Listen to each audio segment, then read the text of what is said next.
I almost had a panic attack, so that's why I was late. Something's coming. I'm feeling it again. Happens. There's no way it's the next playthrough, right? No. What are you talking about? Well, whatever. Ugh, I had a couple of ideas of what we might do today for a stream. Because I'm like, well, we gotta do something. And I'm just like, well, you know what? Let's just fire up a pre-show show. Yeah, fuck it. I'll leave the pre-show timer on in the background. It's funnier that way. And we'll shoot the shit. And then we can bet on some horses. Because there's a horse PvP thing right now in Uma Musume. And you can watch me all lose to ex-Ogre Cap, of whom I have been looking for that drawing of her in an organization robe nonstop. And I cannot find it. And greatest regret ever is not saving that shit the moment I saw it for the first time ever. I do this a lot. I'll find an image I like, I'll like leave it open in a tab, and then I'll just forget. Yeah, the infinity symbol. What's the alt code for that? I recall you showing it to us. I don't remember if you had sent it on Facebook or Discord, though. Yeah, I'm not sure. Infinity symbol alt code 236. I probably have to fuck with the scripts for this. Hold on.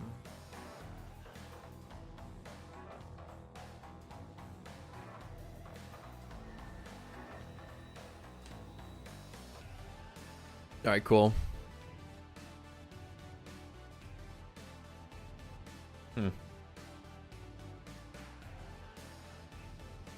Uh-oh.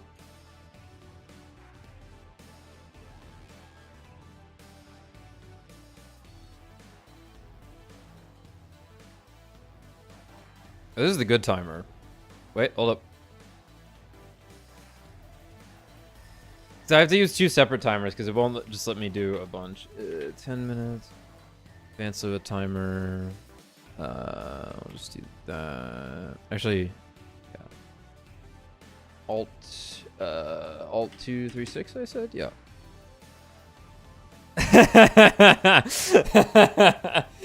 That's pretty good. That's that's pretty good, actually. It's scary. Oh man, that's pretty funny. Ugh. Yup. There's that chest sensation. How unfortunate. But I'm used to it now, so it won't hurt as much this time. Strange. Whatever. What's everyone up to? What y'all doing? What y'all thinking about? What's life? Why does this look gold right now? What the fuck? Oh, it's flipped.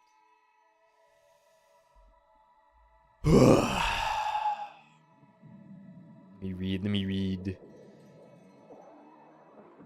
Oh yeah, there'll be another the final of the 4 trillion Fire Emblem videos will be out tomorrow. It'll be a very simple, like, hour-and-a-half video of just every level up, plus the promotes, and then a little denouement at the end where I have the averages next to the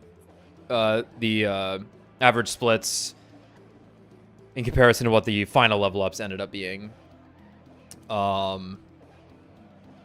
Just kind of fun. It's a lot of me going cool.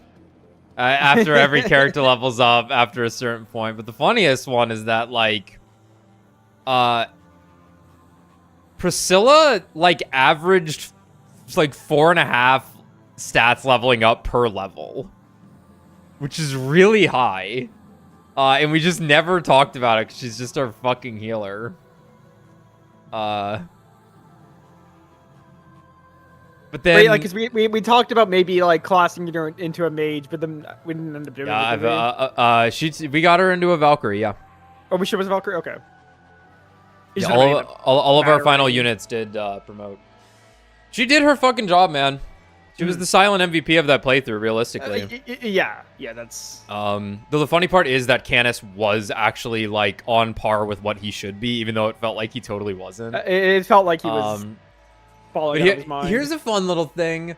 What was the last chapter we deployed Raven? Oh, I'm sorry. What was the last chapter Raven got a level up? Because we did deploy him on a chapter after he leveled up.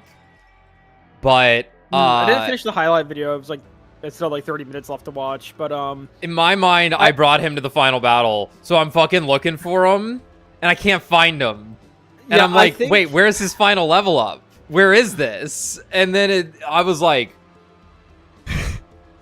Yeah, he didn't quite make it to the end game. Obviously not the literal end game, but... we brought Vida to the fucking giant war chapter over Raven. Was his last chapter the chapter Carol shows up? You are correct. Yeah, I was gonna say, that was the last time he leveled up, but we did use him on that big ass defense chapter where Osmond got slept, but then Raven also got slept. But Raven also got slept. Yeah, and did nothing the entire chapter. I don't even think he fought anything. Yeah, because his inability to level strength was making him dead in the water, despite the fact that so this is the funny thing. Obviously, obviously the highlighter just came out, where it's like the saving grace that is offered to the player in Hector hard mode is the high stat recruitment units, right? Yep. Namely, Guy, Raven, Vida at the end there. Vida, Geitz, right? Yep. None of them really played out for us, though, in, like, really meaningful ways. Like, Vida had some play at the end, of course. Or, like, Heath died. Heath, right? Heath died. Yeah, Vida was just kind of like, I don't know, she's kind of strong. I guess we'll use her over Geitz for, like... Yeah. Warriors are cool, but they're kind of rough. Yeah, none of the overpowered recruitment units ended up being overpowered for us, really. Now, here's the thing, though. I'm just going to bring it up. I'm going to bring up the project right now. And I'm just going to show you all. And we can look at it. We'll look at the end of it for the stat splits. And then you all can enjoy the rest of the video, which it's kind of fun to watch. But,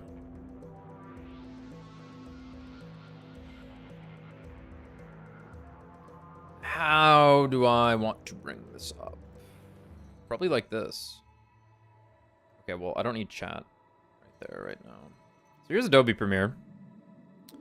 Where'd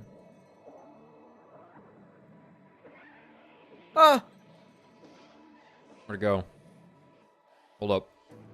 This might not hook the way I want it to.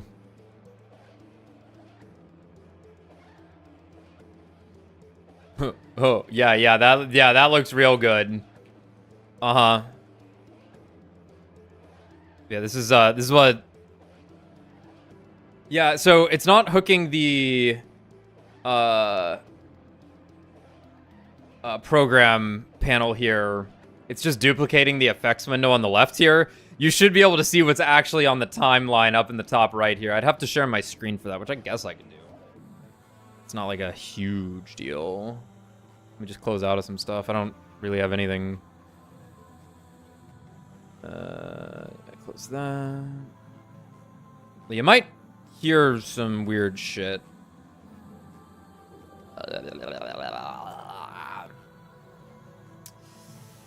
Add display capture. Yeesh.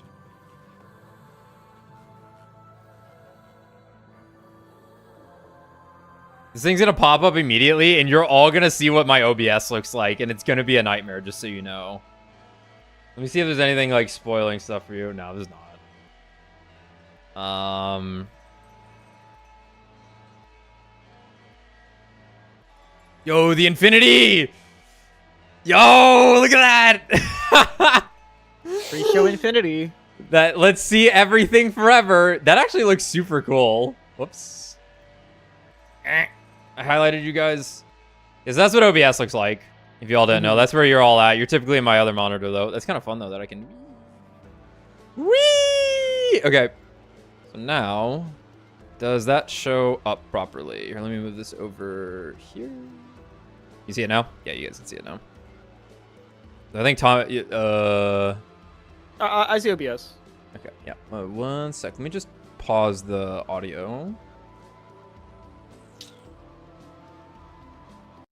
Okay. Yeah. So the final level up. Well, this is actually a funny thing at the end there. But then I just have a little denouement here. Are you good? Okay, you can't hear the audio because I would have to, I'm not even gonna bother. It's fine. Let's just look at the stuff here. So Hector ended up a monster, as we determined. Yeah. I don't account for the stat boosters here. I think you all just... Right. I could have gone and fished him up. I'm like... I'm good. I'm good. I think, like... We gave him...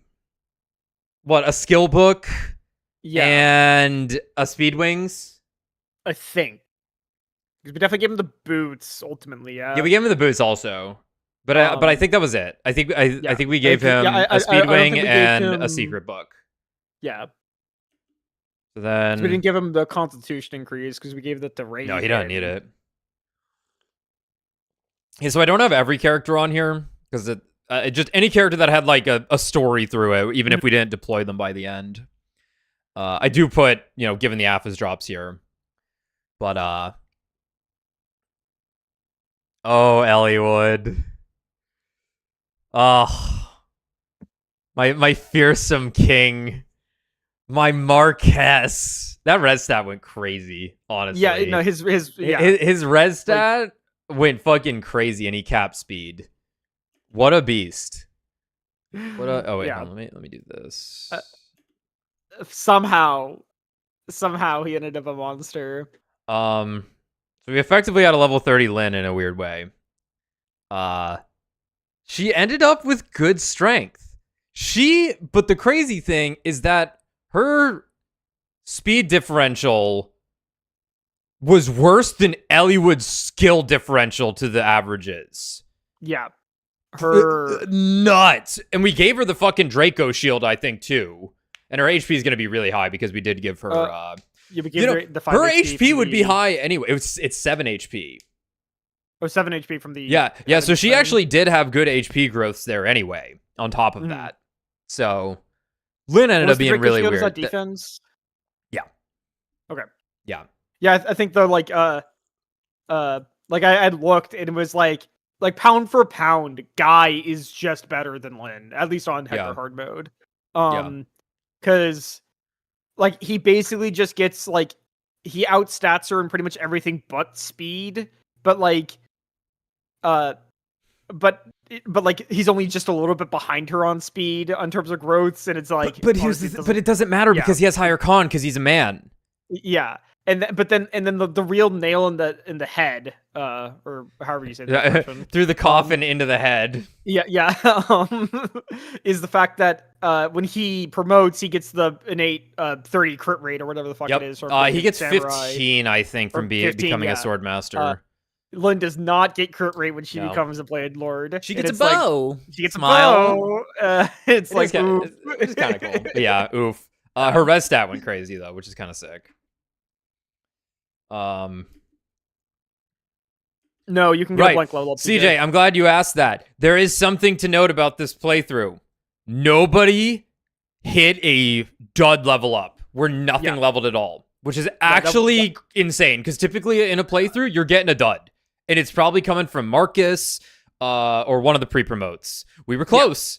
There's plenty of single stat level ups from everyone. Everyone got a fucking single stat level up. But it is very unlikely for a dud level up to happen. But yeah. FE7 rerolls blanks 3 times. Well, no wonder. Yeah, I didn't know that. That's it's appreciated, honestly, because like you have to get something, man. Yeah, it feels really bad getting the blanks. Yeah, I didn't know that. That's cool. Funny thing about Oswin, and it just shows the strength of generals and knights. He is remarkably average. He's just that good. Yeah, a little bit more health, a little bit more defense, but like he already has so much, it doesn't really matter. Yeah, I think the actual crazy thing that ended up happening on Oswin that I determined was how early he capped on defense. Yeah. He capped on defense like 5 levels before he should have, and like Yes. and consider that like even like we're 3 over average, and he had capped on this many levels before then. So this was the thing that made him a monster, was that he fucking pumped his defense early and when it needed to be high. Yeah. And he kept his speed up like consistently throughout the game too, I think, which helped at a certain point. Yeah. Yeah, Oswald. Marcus. Those speed level ups, dude. Marcus mogged. Like, he mogged everybody. He stayed the fuck in there, dude. Yeah, holy fuck. That 3 He's speed beautiful. and 2 strength on Marcus was huge. He's beautiful. Yeah. Only level 9 times. Urk with his final level up, giving him plus 1 HP. Yeah, it's pretty funny. I don't think we gave him an HP booster, anything, no. Did we? I don't think so. He went fucking nutso on his defensive stats. Were there 2? Well, actually, I forget the item. Heaven. What gives the 7 HP? Heaven something? Something? Heaven's dress or something like that. Heaven's Angel robe. Drop. Angel robe. Yeah. Angel robe. Yeah. Angel robe. Because one went to Lynn. Was there a second angel robe?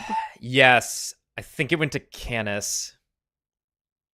Sure, that makes sense. I think that we were like, you need to Nosferatu tank. We gave him more HP. Yeah, but obviously outside of his low resistance, which was kind of a little bit of a problem. Obviously, it doesn't really matter too much. You don't fight mages with mages, as it turns out. Urk was pumping. Like, we didn't even get him to. Imagine if we got him to 2020. Like, he would have been huge. Yeah. Yeah. Who we got? Yeah, Priscilla. She actually. The funny thing is, when she became a Valkyrie, her level up stopped being good. When she was just a troubadour, she was like 4 to 5 stats every single time, and then suddenly all of her Valkyrie level ups went kind of shit. Yeah, lucky on the HP defense there. Yeah, we had a bulky playthrough. I think our units very much wanted that. But the funny thing here is, look at her skill versus her average skill. 3 difference. Hey, wait a minute. She stole it from Hollywood. And we kept joking about this shit. Yeah, that she was stealing it from Hollywood. Yeah, like that was an ongoing joke of just like, Elliewood looks behind him. What was that? She took his fucking skill. Crazy. Raven. So we did Raven dirty. We promoted him way too fucking early. Yeah, like he only leveled 20 times. And I did not realize how dirty we did do him with this. Now, mind you, and like, look at his strength. He's not even that far behind. It seemed to be the right thing to do in the time. If anything, we wanted to axe his I feel personally responsible for Guy dying, because we had talked about even promoting Raven before this. And I was like, oh, let's try and get some extra levels on him, and then Guy died. And it's like, versus if like Raven had promoted, he might have actually been able to kill the thing before he killed Guy. And it's like, well, fuck. No, no, that we had just moved into range of that thing. It's not like there was no bad play involved with how Guy died. He died to like a 2% crit. That was it. It was pure misfortune that killed Guy. Nothing else. Right, he was there because Raven needed help. Because Raven was poisoned and couldn't solo that side. Yeah, that's true. I don't know how far back I want to blame the domino that fell. Yeah. But Yeah, I suppose like 13 was a bit early, but it was also really like tech or hard mode. We gotta get ahead and stay ahead. But yeah, like but still, he goes to didn't. show though Yeah. that you really don't need to promote early. Like it worked out in Yeah. a certain way, but we did not use Kent. We Yeah. he was helpful for like the 2 chapters we used him after he promoted, but So I think I think Kent, like, because we didn't even use Sane. It's like Sane might, because like the thing was like, well, we'll early promote Kent, and like Sane has good growth, so it's like we could fall back on him. But it's like Marcus was just so good, we didn't ever fucking need to use. That's true. Though the funny thing is, Lowen actually ended up getting really good stuff, and we probably should have kept using him. But like, oh sure. His growths are kind of weird. The weird thing with Lowen is that Lowen has high defensive growths, but low offensive growths, and all of his level ups were offensive growths. So, you know, silly game. Yeah, I'm sorry, Raven. Canis, my perfectly average man, I say as his speed is actually wacko. Why is his speed wacko? Did we give you speed wings? No, I think that was all natural on him, because we gave him the heaven's robe or angel's robe. Yeah, we definitely gave him the angel's robe, which is about right. Yeah. If anything, he was a little low on HP if we didn't give him that. Yeah. His magic's right on the money, skills right on the money. I think that speed was natural. I don't think we gave him that speed. Yeah, I don't think so. Which was nice, because him doubling things needs to happen. Yeah. Yeah. The MVP of the playthrough, that the videos will not do justice, unfortunately. Yeah. Cockeye. He ended up above average, which is kind of sick. Yeah, it's pretty sick. And had some of the funniest moments. It was coming out of this guy. Yeah. Yeah, definitely. I almost included Vita in this. Yeah, you got a lot of skill level ups. The craziest thing here is that she's average. Minus her speed. Her speed ended up being crazy. Yeah, I think we maybe gave her the speed wings. Yeah, we might have done that to offset her con. I don't remember. Yeah, because we would have ideally given her a con boost. I don't think we did. I know we gave one to Raven. I'm not sure who got the other one. Unless it was Hector. Would have been chapter 11 that we got her, I think. This should be like all of her level ups right here. This is my life, by the way, is waiting for this crap to do that. Yeah, does she get one con when she promotes? Probably, yeah. Yeah. Yeah, so I think we opted to give her the wings because we knew she wasn't getting the con from the, what was it, the guiding ring or whatever? The body ring. The body ring. So let's see. Ellie Ward. Yeah, I know she's carrying the wings when we got Carol. That was in the highlight video. Okay, 15 speed at 17. Yeah, she's carrying them in the next chapter. Did I miss a level up on her? No. 15 on 18. Yeah, there's 16 speed at 19. We promote her down the line here somewhere.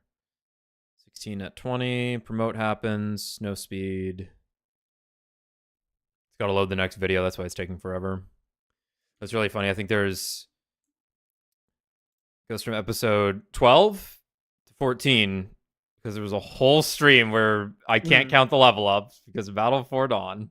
And paint. Yeah, okay. Yep. Level 2, we had not given her anything. You know. Give it a sec. Let's see. Yeah, be curious what Dude, the Nino level ups are so funny. Yeah. She got the same exact 2 level ups twice in a row. That's level 5. Okay, I think I skipped over a level up she got, but she got 1 speed on whatever that level up was.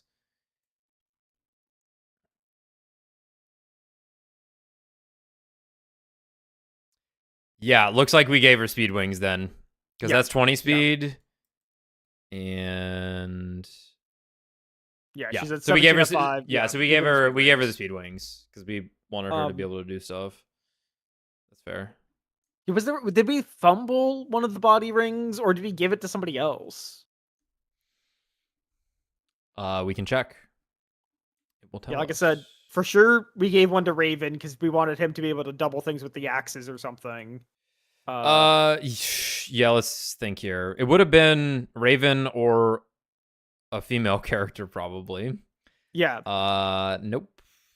Obviously, I can't see their +2 con if I got a screenshot like this, because since they leveled up in the final chapter, I couldn't just go in and grab a screenshot like this. Lynn did not level up in the final chapter, even though we brought her, so I just turned the game on and grabbed this.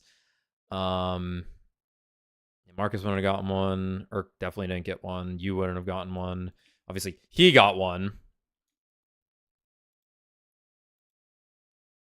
I mean, did we just give it? I think we just gave it to Farina. No, she's only at 6 con. Who the fuck got it then? Did we fail to like get it off a thief? Was it maybe a No, I'm pretty sure we got it. Hold up. No one look at my disorganized thing. I'm done with this project. I threw a bunch of crap in here because I didn't need it anymore. Oh, it normally stays organized. Level up finale streams.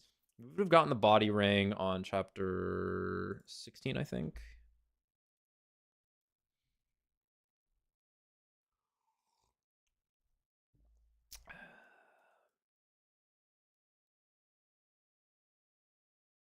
Should have gotten it at least.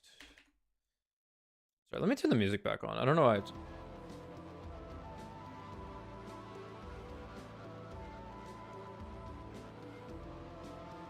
It used to not slow down as much. It's infuriating.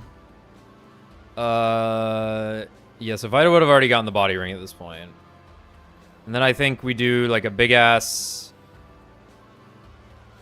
This is a funny stream because we go into this. Break. Kill a bunch of people. I don't know if we gave the body ring to anyone at this point, though.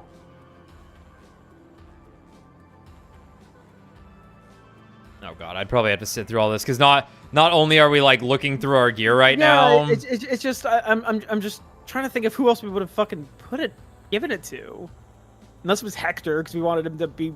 No, he has unburdened. No. He was already unburdened.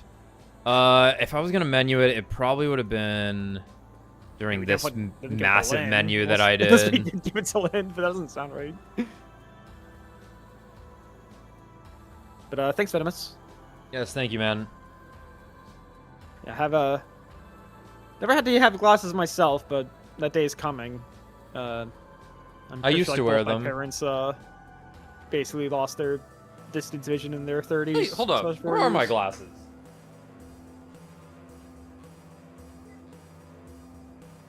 In general, I see fine, but if I close my left eye and just try to see things on my right eye, everything's actually blurry, and it concerns me. I'm like, uh-oh, it's going.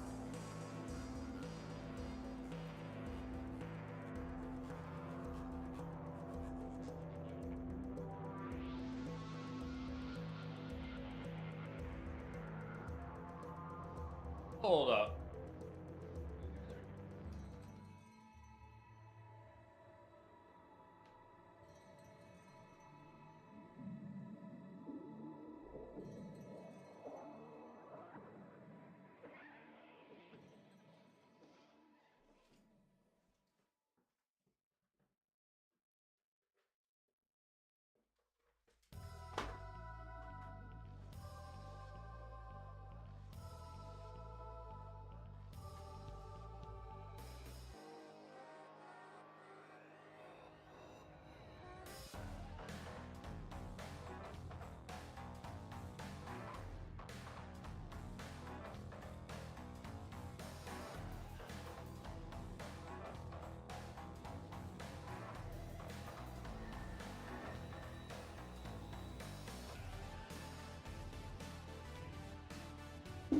Yeah, I'd have to, like, take my closet apart, I think, basically, if I wanted to get to them.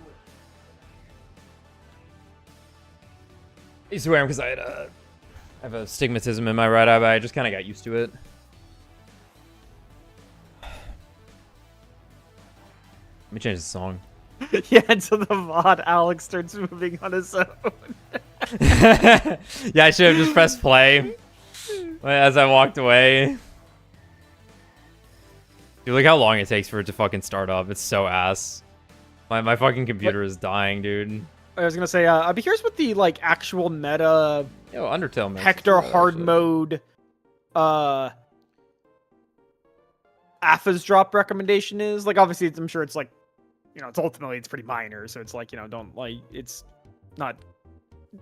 It's probably not swaying things too much, but I gotta imagine Serena's a pretty good candidate because just like at the point when you get her, the fact that you can get like so many levels on her so quickly, like obviously she's, you know, and she also shows up like 1 or 2 chapters after you get the drops anyway. It's not like it's like you'd be holding on to them for half the game or something. Bro, I'm opening up. I'm reopening up this shit. Hold up.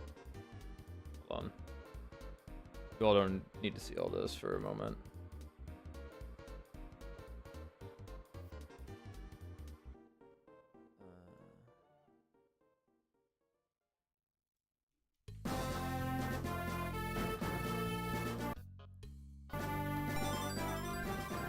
That's right. I was emulating it the whole time. Fuck. Dude, if these fucking things are in my inventory. There's no way. There's no way we didn't use the body ring. It's fine. We can find out who got it. Just like for something that says +2 con.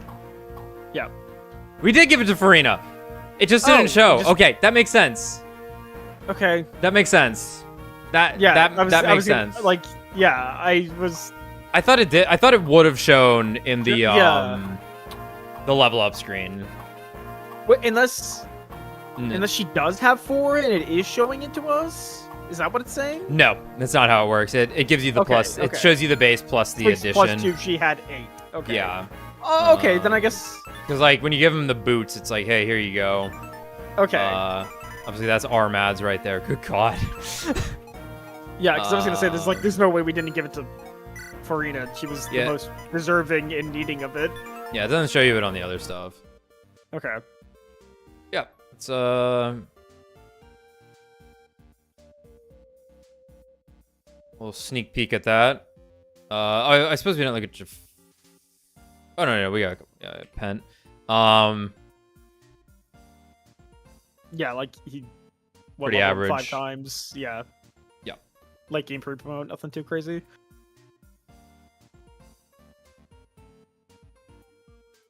She ended up a little more durable.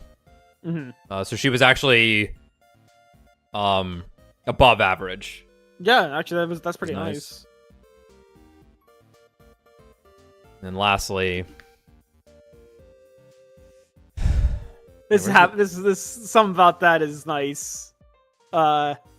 He after that luck. Yeah, after all the fucking trouble of getting him, that he was honestly a bit of a monster and had crazy stats. And was still just a measly sword user. Like, good luck hitting him, and then he still has 19 fucking defense.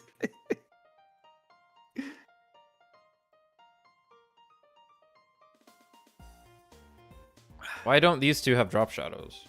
Fucked up that the assassin class that. steals the removes the thief's ability to steal, because I would have liked to have seen the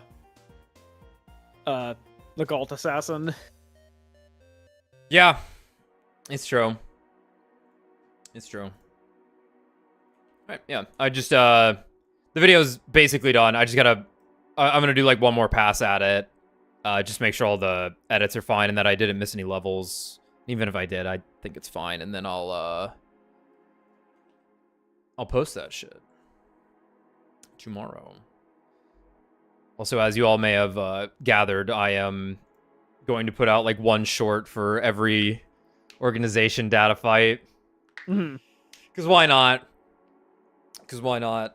I tuned into David Gallagher fighting Lingering Well for like 2 minutes earlier. And he like loses to Lingering Will after failing to use Ars Arcanum properly. And he's just staring at chat, and he just goes, "What do you mean I can't hold L1?" And I'm like, "Me too, man." He got to Lingering Will without knowing that you have to mash triangle without holding L1 to get the full combo of Ars Arcanum. Mm-hmm. Godspeed, Riku voice actor. Yeah, You'll make it. He's been at it. He's at like 10+ hours of attempts now. The finally, I would actually Why say, let it end? He's making money. It's true. When it comes to like the end game stuff, I would actually say arguably Proud Mode's harder than Critical Mode. Because you have to do it the only advantage you have, because the only advantage you have is that you have twice as much HP, which like isn't really helping you that much. No, because in fucking like that. On Critical, you just fall to 1 HP instantly anyway. Yeah, and like they deal so much damage. Yeah, because you take the same amount of damage on Proud and Critical into, I believe. Okay. It's just that you have plus HP on Critical. But on Critical you're doing more damage and have other advantages like the finishing plus, the MP Hystera, yada yada yada. Yeah. So it's like I would actually say Proud Mode is probably the harder way to fight Lingering Will. Yeah. It's tough. Tough. I've been meaning to fire the game back up and just go fight those datas again now that I know how to. Now that I passed all the tests. Something about it. It's like, ooh, shit. I wasn't doing the thing the whole time because I'm an idiot. Fuck. Not that I'm an idiot. How am I supposed to know? You go Zantetsuken into Ars Arcanum, and then don't do the final hit, and then don't do the end of Ars Arcanum into another full combo. Yeah, like that one. Like I said, that one's kind of an exploit because it sort of required the game to be like data mined for people to fully figure that out. That's true. That's true. It's Kingdom But Hearts. You thug it out. It's definitely cool to see an execution though. Yeah. Was Proud Mode added later? No, the other way around. Gothic. Critical was added in Final Mix. Me when I'm about to hopefully beat my opponent in Street Fighter. Oh my god, Ryan and I did like an impromptu. It was like midnight. Yeah. And I was just like, Ryan, you want to play some Street Fighter? I haven't played in a little bit. And we fucking started fighting. We did a 1st to 10 that ended at 10 to 9. It was like last round, last hit scenario. I was like, holy shit. It was fucking good. I might, depending on how I'm feeling here, I'm a little out of sorts suddenly, but I might fire up Street Fighter to just do something, but my chest is hurting, and I'm not sure a fighting game is the way to go. Just not sure. Well, we could have one of the boys put Tokyo Surfers in the corner. That's true. That's true. We could do that. So our motor vehicle inclined companions have, which is somehow all of them, have Forza Horizon 6 that I think they got early. They all spent $120 to get the game early. Yes, 3 days early to be precise. Yeah. They got jobs. I don't. It was fucked up because it's like, and they all got wheels for it too. They actually paid. Yeah, they all have the rigs. Nick and Race paid. I don't know how much the wheels are, but that was funny as fuck. I mean, I would say probably at least $300, if not more. Yeah, maybe. I could see that. I'm sure you could get a cheap wheel for like $100, but it sounded like they got like the ones to get. Yeah. With the good feedback and resistance and stuff. Yeah, like technically, like they get all the DLC or whatever with that package. It's not like they're literally paying money for no reason. But funny that Forza's brilliant strategy was to have the game come out on Tuesday, I think, is the official release date. But this is Memorial Day weekend, so it's like What, are you gonna not spend your long weekend playing Forza Horizon 6? Or are you gonna start it on Tuesday for the work week? Oh, I guess I'll pay the $120 so I can play it all weekend. Yeah.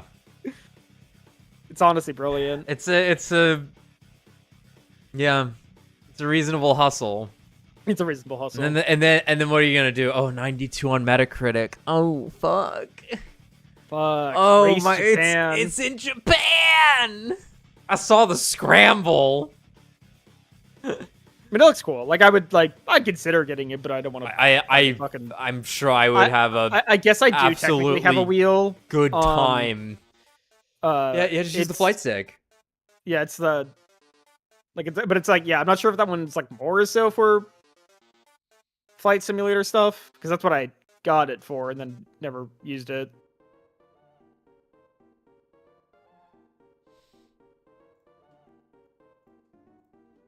I am still suspicious that because it's not the most recent Microsoft Flight Simulator, but it was like the one that they unveiled like 6 years ago or whatever it was. After like there hadn't been one for a while. Yeah, I think it was like 2020. I bought it because my dad is like a minor aviation enthusiast. Like, he in his younger days actually had a pilot's license. He'd flown planes before. Every now and again we go to like this air show that happens in Tampa. It's actually pretty cool. I say Tampa. It's not in Tampa. It's in Florida. St. Pete? No, just in Florida. No, it's I'm actually not sure where it is. I guess it's if I had to guess, it would be by that military base, because there's the Air Force base that's around here. But it's MacDill. Yeah. Yeah, it's maybe by there. That's in St. Pete. I think that's where it would be. Yeah. Yeah. That sounds right. But maybe I'm also, I forget. Anyway, but I'm like, oh, like I'll get this, and my dad and I will play Microsoft Flight Sim every now and again. But then, like, we did it once. Sounds right. Yeah, but I'm suspicious that that Microsoft, right? I can't say this word. Jesus, Microsoft Flight Simulator. No rush, man. Yeah, no rush. That Microsoft Flight Simulator 2020 is somehow the thing that like broke my computer. Because I've always had this weird issue with my computer. Like, I look at the storage on my like original like 500 gigabyte SSD that like all the processes and stuff are like mainly running through, and it's like it's too full. I currently have 0 games on it, except I think like Star Rail's on it or something, and it's full. And it's like, that's not right. I used to have like, this used to be the card I played all my games on. Now everything's on my a terabyte SSD that I got later because it's just what has to happen. It's just what has to happen. But it's like I literally have nothing on that original SSD on your C drive. But it's like it's full. And like I've always had these weird issues with my computer ever since then. And because like the thing that makes me suspicious is that on Steam, it's currently not installed. But it's like, it says that it's only 2 gigabytes, which is obviously not the size of Microsoft Flight Simulator. But I recall when I downloaded it initially, there was like this hour-long process of it downloading a bunch of like Microsoft programs. Yeah. And so like, I'm like, are these some games do this, like, by the way. Some games computer? have to be like, hey, we need Visual Studio on your computer for X, Y, and Z reasons. It's kind of like how sometimes you just have to download DirectX or like update it. It's same kind of deal. But like I'm suspicious this is the thing that like fucked me up on my SSD.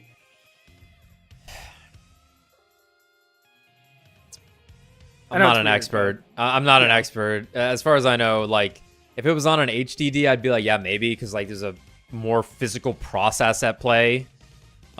Because HDDs actually have something burning stuff into a disk, whereas SSDs I think are all digital. So it doesn't leave like by virtue of how Windows works. I think it will leave some sort of waste, but not enough to fuck you over like that. Do you ever delete the dolphin porn? Yeah, I can't part with it. Are you? the dolphin Sora porn.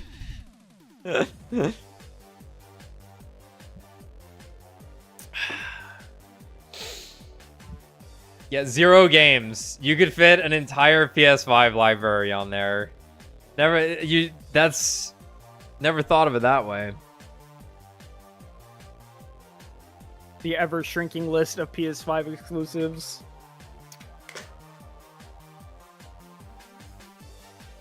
What do they even have? I know we have this conversation once a month.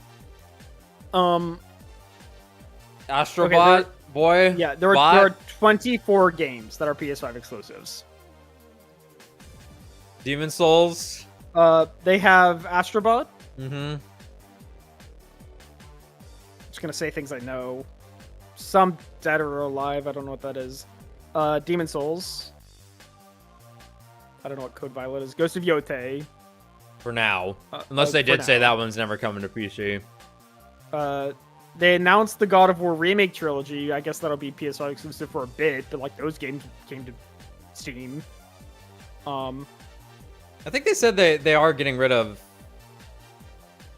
PC ports. Right, they did announce they're not going to put games on PC anymore for some reason.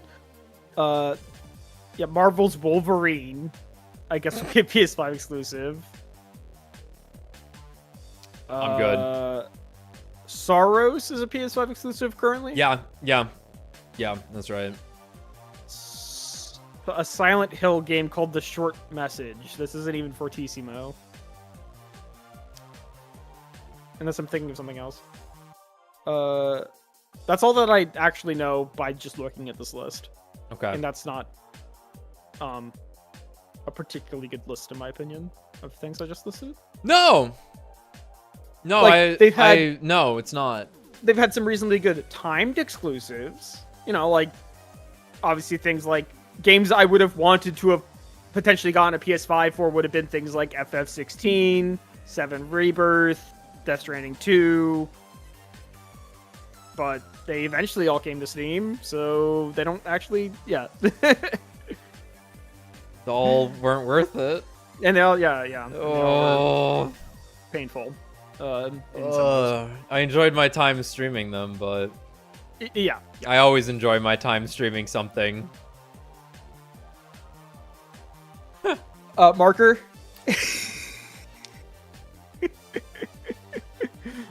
Oh. I always enjoy my time streaming something.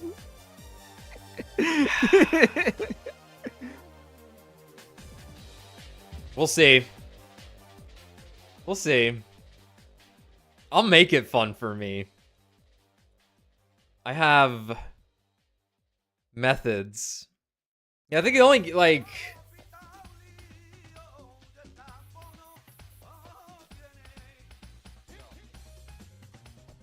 Yeah, I'm sure the death cultist CEOs of Sony are really upset that their earnings were so good.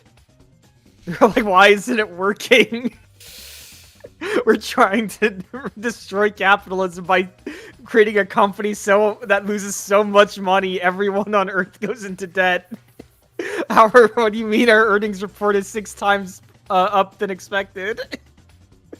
We put $1 billion. Marathon was so good. It was so good. Fuck, we didn't think it'd be that good. Damn it. That's shocking to me. I like. It was like 10 years in a row of like Sony just making like horrible decisions to hear that their earnings is like immensely up, and I'm like, what? They're probably just lying. They're probably just lying. I'm trying to think of playthroughs I did not enjoy doing. I didn't have a bad time streaming Urban Myth Dissolution Center. I just wasn't very interested in it ultimately. I don't. It wasn't like a I should not have done this. I suppose, like, in a way, yeah. I got kind of fucked up playing Fire Emblem. Landed my ass in the hospital from all the stress buildup from it. Mm-hmm. But I came back to it, didn't I? Hollow Knight. Yeah, maybe. Yeah, I think... Yeah. I think ultimately it was more so a game I should not have streamed. But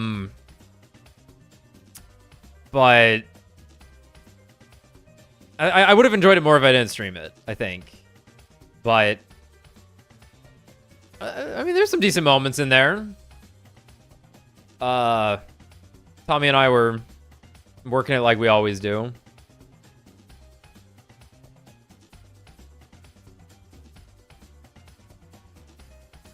I remember way back 5 fucking years ago. I'm just trying to think of like negative stream memories. After the first Sonic Adventure stream, like Brad and Tommy were just shooting the shit like they were during Nocturne, and I was like upset at this for some reason. I'm like, "Why are you guys talking so much? Sonic was on screen," and I'm like, it was like I've gotten the fuck over that. There's just something about it that I was like, no, bro, the story or some shit. Even though whatever Brad and Tommy were shooting the shit over was probably way better than whatever that shit was gonna be. Xenoblade was kind of whatever, even though there was some fun stuff. So, what it was worth about the Sonic thing, yeah, I think you actually made the right. I think you made the right call. Because, well, yes, obviously, like our channel blew up, if you will, because of the Nocturne stream, where we like genuinely have no idea what happens in Nocturne. I was not paying attention to the game. There were 7 people in the call. Of course, you don't know what happened in Nocturne. I have no idea what happened. Like, we talk about it sometimes, and you'll be like, you know that thing from Nocturne. I'm like, no, I don't know the thing from Nocturne, Alex. Remember the guy with the whale and Arakawa. And the conception. I pay attention to some things. Like, I remember, like, the sequence where, like, Thor puts you in jail. Obviously, I remember Dakarabia. I was paying attention when that happened. But, like, fucking everything else, I really was not paying attention. And that's how we went into... There were the mud people. Right. It's still my favorite line you've ever had on the channel. I think the fucking what does this bitch have against the mud people? I'm friends with Dante.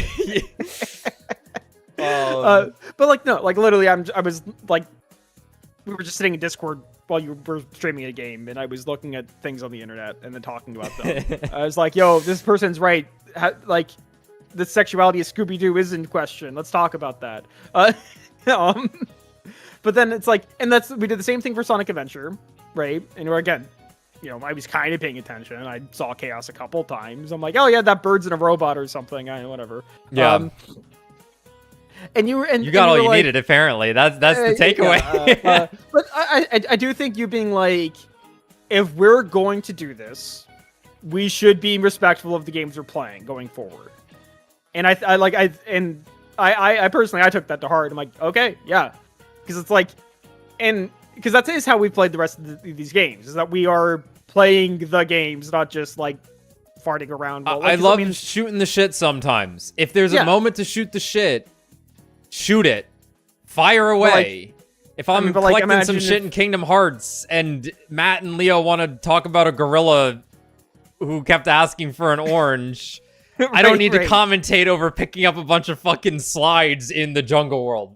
That's good. Imagine if we had like started playing like Phoenix Wright or something, and we were just like, yeah, whatever. Like, who cares what the story is? Like, it would have been bad. That would not have been fun. Yeah, it's true. Obviously, I already cared about Ace Attorney and stuff like that, but like, so I wouldn't have wanted that to be the way that went. But like, I don't think ignoring the games we were playing was the good direction. I think actually caring about the things we were playing was the right direction. Now, mind you, Sonic Adventure 1 has like the worst framing of scenes ever.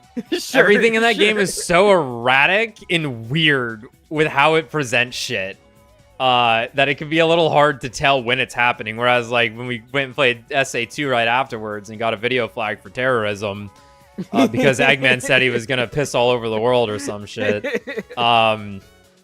It's got to be that. Like, unless it picked up on how Shadow talked or something. I don't know. It had to have been the fact that Eggman was threatening to destroy the world. It's the only, like, and there was like the fucking 15th stream we ever did or some shit, right? And I'm sitting there like, dude, holy shit, YouTube's so sensitive. I don't know. I put curse words in the title and they don't give a shit anymore. I don't. Yeah, Sonic Adventure 2 though. It demands your attention because you can't hear them. Yeah. Because it has the worst audio mixing ever. And Rouge the Bat's on screen. What are you gonna do? Not drool? Not jerk it? What did you think was gonna happen? You weren't gonna fall in love with the bat? You weren't gonna ship Shadow and Rouge for the rest of your life? I'd sent you one of the older Data Org speedruns from that BizKid047 does. Yep. And I clicked on his channel the other day and was curious like what some of his more popular videos were. And I think his second most popular video is an A rank of Green Hill Zone from Sonic Adventure 2. My white whale. My green whale. You know, I forget if we talked about this off stream. We talked about it off stream. Yeah. The SA2 calls for me at any given moment. My bucket list. There's something on my bucket list that is I need to 180 emblem SA2 one day. And because I've never actually seen what Green Hill Zone looks like in that game despite all these years. So it remains as like a pure myth in my mind as to what that is. YouTube, I don't actually like Sonic or Green Hill, don't show me that. Someday we'll find it. The Green Hill Zone of my dreams. I need it. Anyway, here's a funny picture. Oh my god. Oh! They're always so big. How about fit to screen? This artist does like pretty funny shit.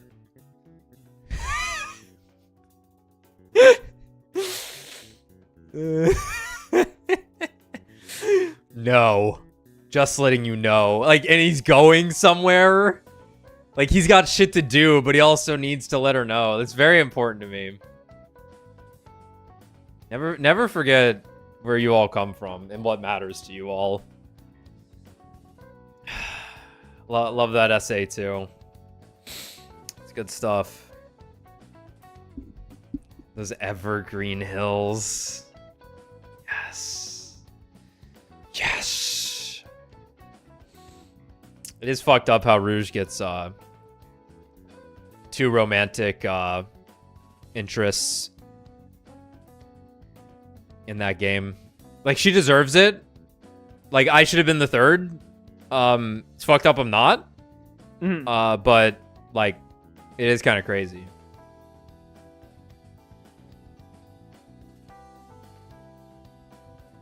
Oh, yeah. Should we talk about the movie we saw yesterday? Oh, yeah. Yeah, that thing we would have done if it was a normal pre-show. I just thought of a funny joke. Hathaway's Splash. Because he goes on water. He does go underwater. I'm honestly not sure why they submerged him underwater except to have the credit sequence. Like, the opening credit sequence. It was like 30 minutes into the movie. And it was like, whoa. Yeah. Yeah. So, there's a series called Gundam. You all probably know what that is. I'm just gonna go ahead and say you all know what that is. Okay, so then there's this continuity within this series off of the first series ever created of Gundam. And in 1989, I think it was 89 and 90, the creator of the original series of Gundam wrote 3 light novels called Gundam, Hathaway's Flash. A couple of years ago, 5 apparently, a movie adaptation of one of the novels came out called Hathaway's Flash. Yesterday, Tommy, Race, Brad, and I went and saw the second movie that didn't subtitle what title of the movie The was? subtitle of the movie is. Yeah, which is very funny. Yeah, it's called like the Nymph of Circe, the Nymph of the something. I don't know. It was all nonsense. Something Nymph of Circe, because I know like Yeah. obviously there's a lot of Odyssey references in it. Yeah, and a lot of water and islands, so I guess it checks out. Without going into too much, because I think there's roughly 8 hours of things you might need to talk about to properly frame this movie as to what it is. Right. But it was really good. And man, Tomino knows how to write characters. He knows how to like write something that you can't get anywhere else. And I love an artist, a creator who knows how when he is like unabashed, or when they are unabashed with what they want to write about. And for him, the thing, while he has like a wide range of characters that he'll end up writing, and they're always typically very colorful and notable. He loves writing insane, crazy, incorrigible women that men need. Oh, and holy fuck, this Hathaway's Flash is like about this. And a lot of other politicking. The movie was 90% characters saying things and me being like,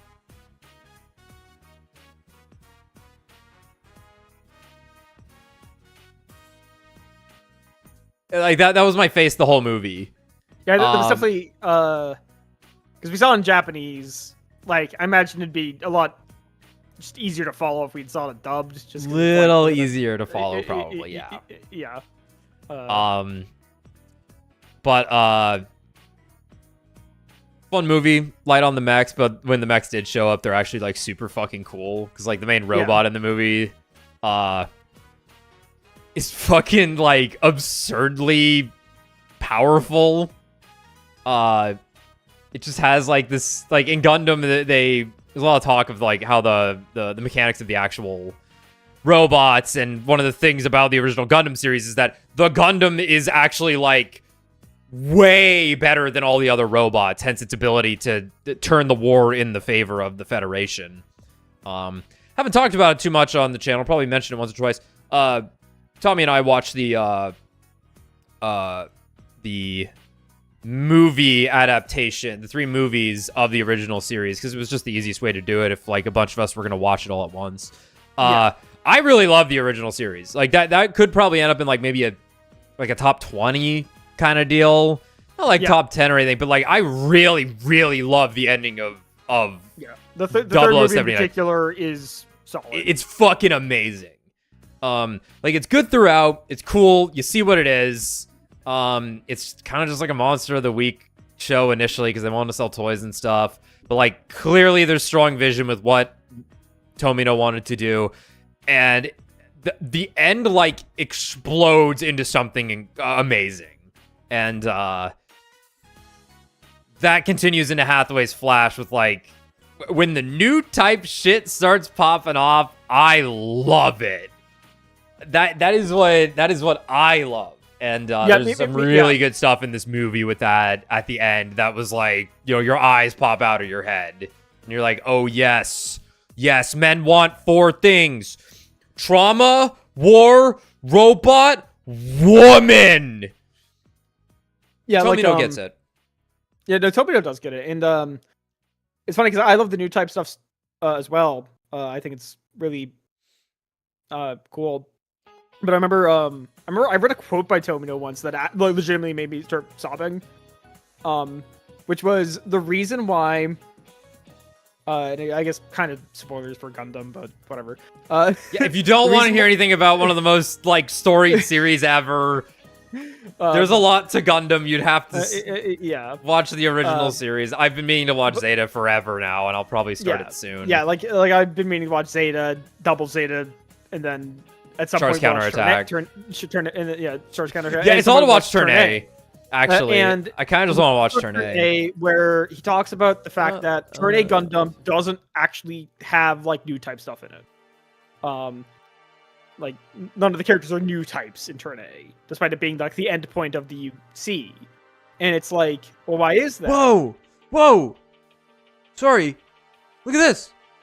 That's the pre-show audio object within OBS, and since I just turned on an audio file that had a picture associated with it, a little thing popped up there. Isn't that cool? I didn't know that. Huh. Wow, I didn't know that was a thing, because I turned on the, like, I'd ripped this off of YouTube. I could have just turned on YouTube to do this, but I split it into 2 different tracks. So this is like the mother mix of it, I guess you could say. But yeah, you get a little Chiaki there now. Isn't that nice, everyone? Put that up there. I think that's a good spot for that. But please go on. I was like, why did a picture suddenly show up that I didn't put there? Yeah, but basically, oh,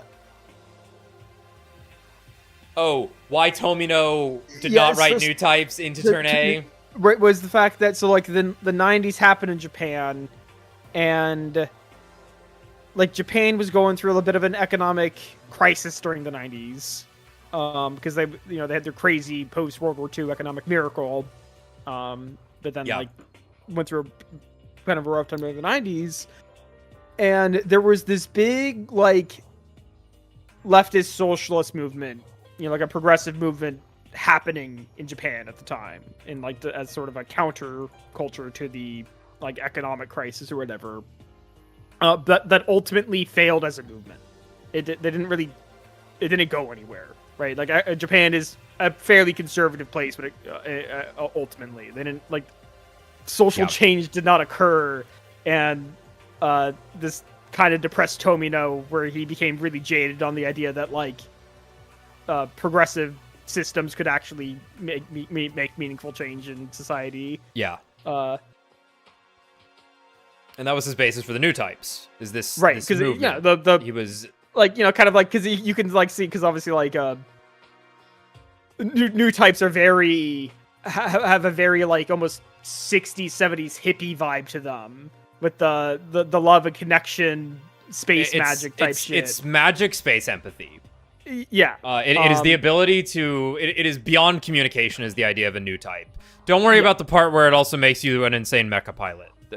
That's a side effect of being able to feel the universe or some shit.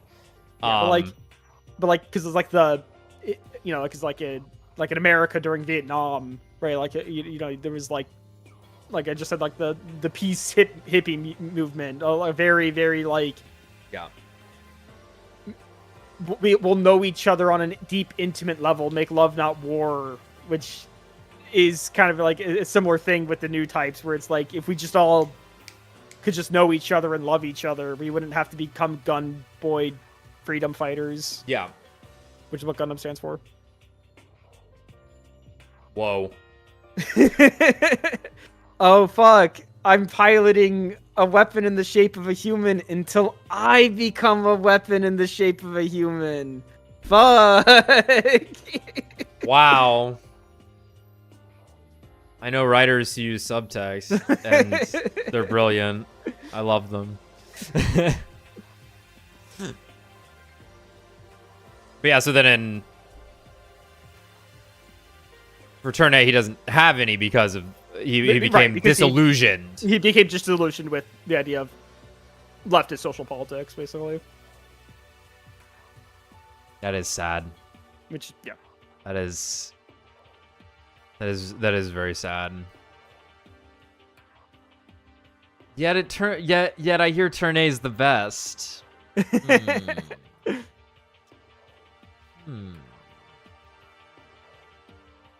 Interesting. Yeah, did he blame the beast for the lack of societal change? He's probably blaming the beasts. Yeah, what's the Gundam X explanation? The Gundam X explanation of new types. Which one's Gundam X?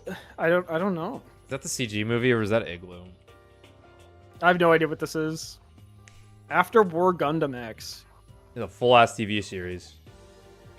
If Brad has talked about this, it went in one ear and out the other. I don't know. Tomino did not write this. 1996.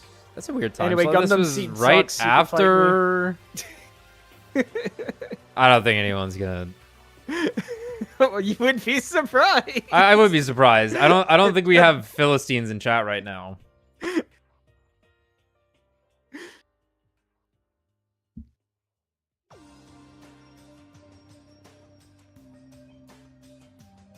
Yeah. Huh. Yeah. After War Gundam X, that would have been right after Wing and 8th MS Team. They were pumping this shit out, bro.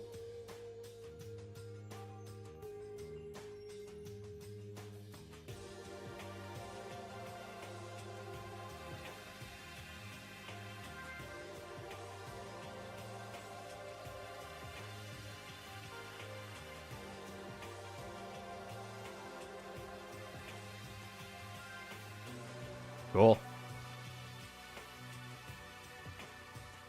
Heard it's more weird than bad. These can be one and the same. I mean, you watched it. You were watching the original series, right? I watched, so similar to 0079, movies. there's recap movies.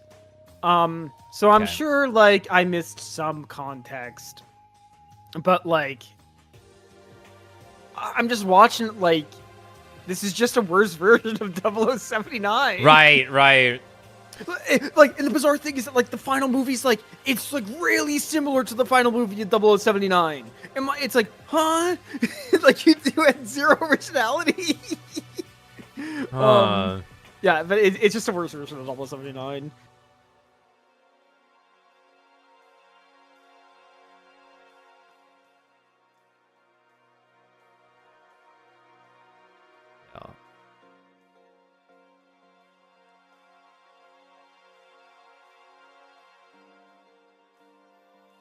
Too big.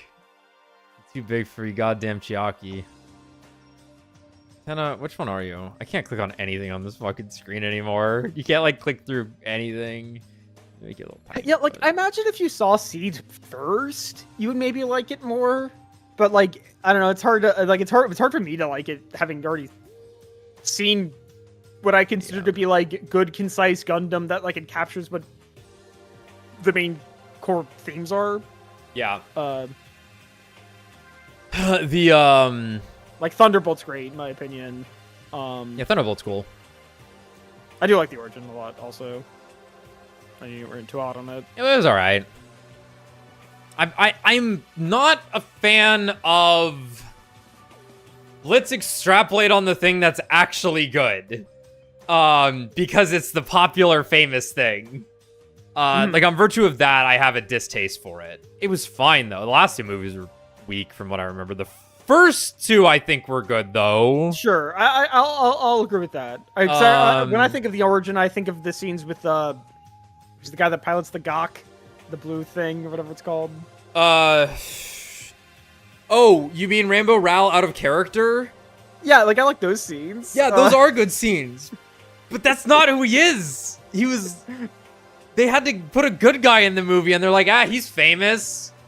Even though he was, like, a fucking mad ride or die for Xeon in the original series. Sure. But we watched the Origin first, didn't we? Yeah. Yes, we didn't know at the time. So that's more of a posthumous thing. But, so the funny thing about Gundam Seed, for me, is that, Seed had an adolescent awakening moment for me. But the thing was, I didn't know it was Gundam Seed. There was just an episode. They were airing it on Sci-Fi. Sci-Fi Channel gets left on. Some of you have probably heard the story before. And I just, like, caught an anime in the living room. Like, oh, they play anime on Sci-Fi. And I'm in, like, middle school or something. And there's this, character in it with... This isn't gonna help at all. pink hair, but not the main girl with pink hair. One of the side girls with pink hair. Who has a fiance. I don't remember her name. I don't remember. I didn't know it in the episode. And I've not internalized it since finding out that it was Gundam Seed.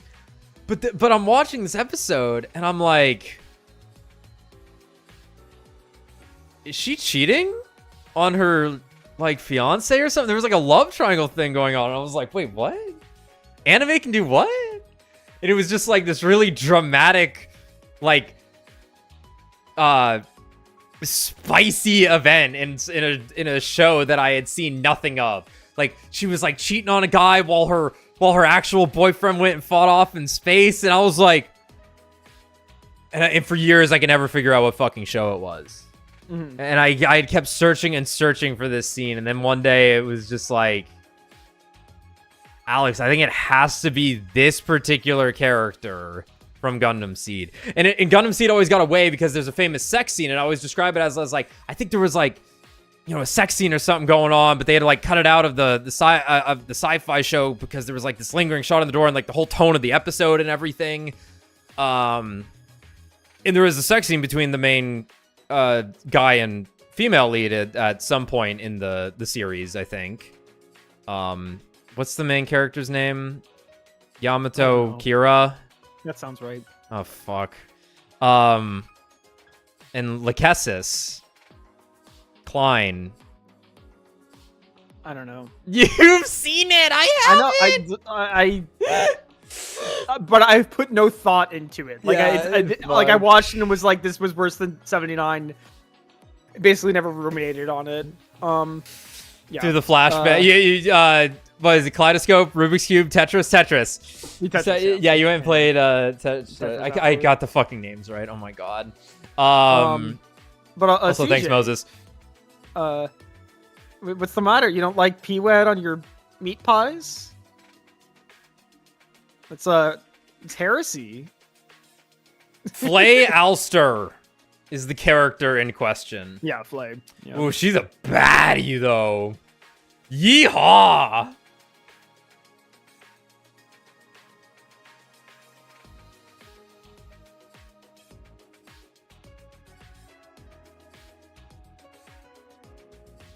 Maybe that's why I like Gigi so much in Hathaway's Flash.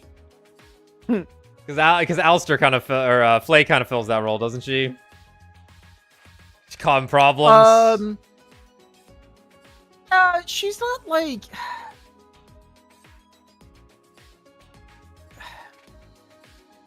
I'm trying to remember. She's definitely like a strong character where she's like angry most of the time. I forget exactly what the deal is, because I think Kira likes this other girl. She likes this other guy. I don't remember. I think she dies. She definitely dies. As is the fate of the Tomino woman. You are destined to die. Okay, Kira had a crush on her, it says. Right. But like, I don't know. I remember like, but I think he's like really got a thing for the other girl. Yeah, I know. He fucked her. That implies he has a thing for her. Usually. Yeah. Reason dictates such things. Like, I know Flay dies and Kira goes, oh fuck. Flay, I didn't realize what I had until it was gone, or something. It was a few years ago when I saw this. Wait, Flay and Kira do have sex. But I think he has sex with the other girl, too. Moses, what? You don't like Smack Barn P-Wets? It's pretty fucking good, actually. You never been to the Trawler Man in never been to the Traveler England? at the Sorry, the Trawler Man. Never gotten a Wigan kebab. Never had a Wigan kebab in Wigan. Surely you've had a Bobby's Yed. They favor him, don't you know?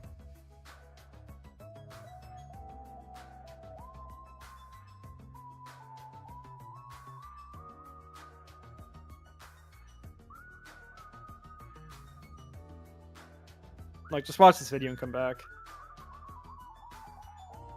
Speak English. He's speaking the most English. I'm speaking the fucking Queen's English.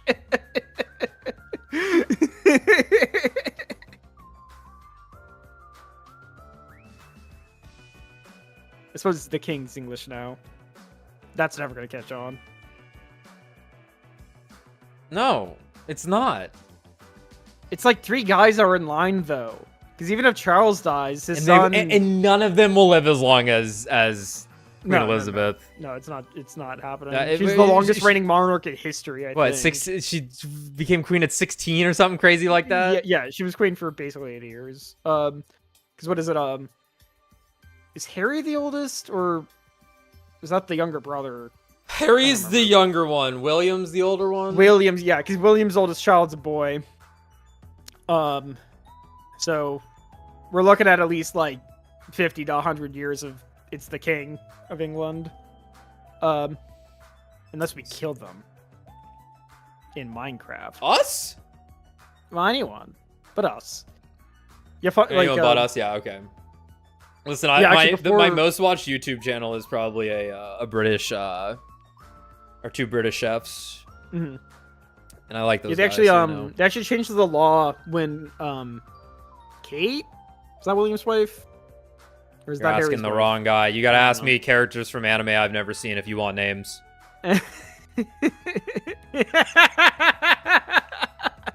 Yeah, when she was pregnant, they had finally, after Melania had changed the rules where it was oldest child inherits the crown, not oldest son.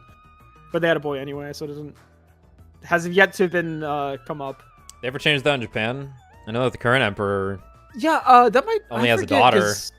Yeah, because I think I remember seeing something where there's like some weird issue with the Japanese royal family currently, because there's like 10 women and like one like 12-year-old boy is like the royal family right now. It's like weird or something. Should be a. I know the current emperor has a daughter, and just a daughter. Right. Let's see. I forget exactly what I was saying. Family.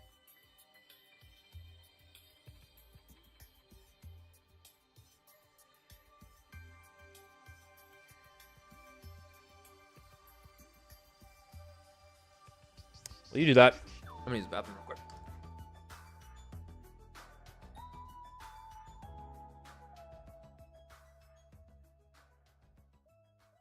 Yeah. So we have currently Emperor Naruhito, his wife Empress Masako, their daughter Princess Toshi, the only daughter.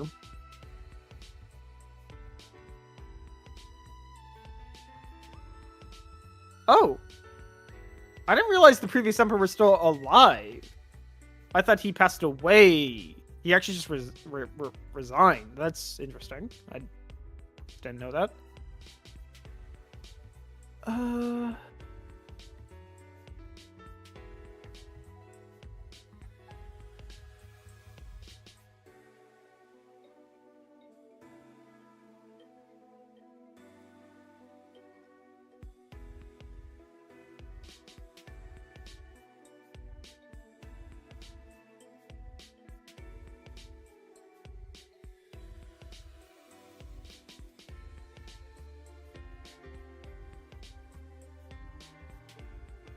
Yeah, it looks like the current emperor's brother is next in line as opposed to his daughter, which is silly, but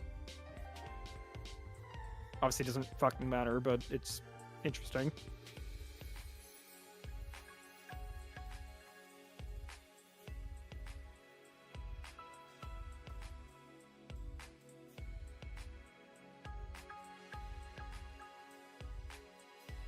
Anyway.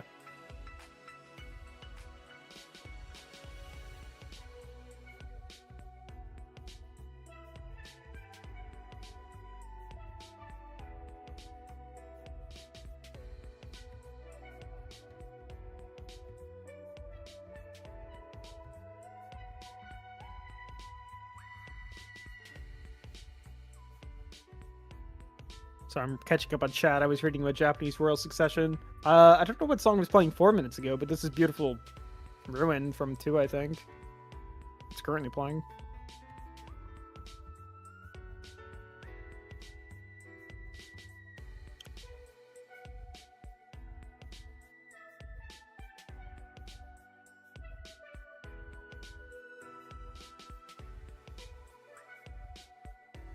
Wait, who did Jay Schlatt kill? I know the Sands and Reagan joke.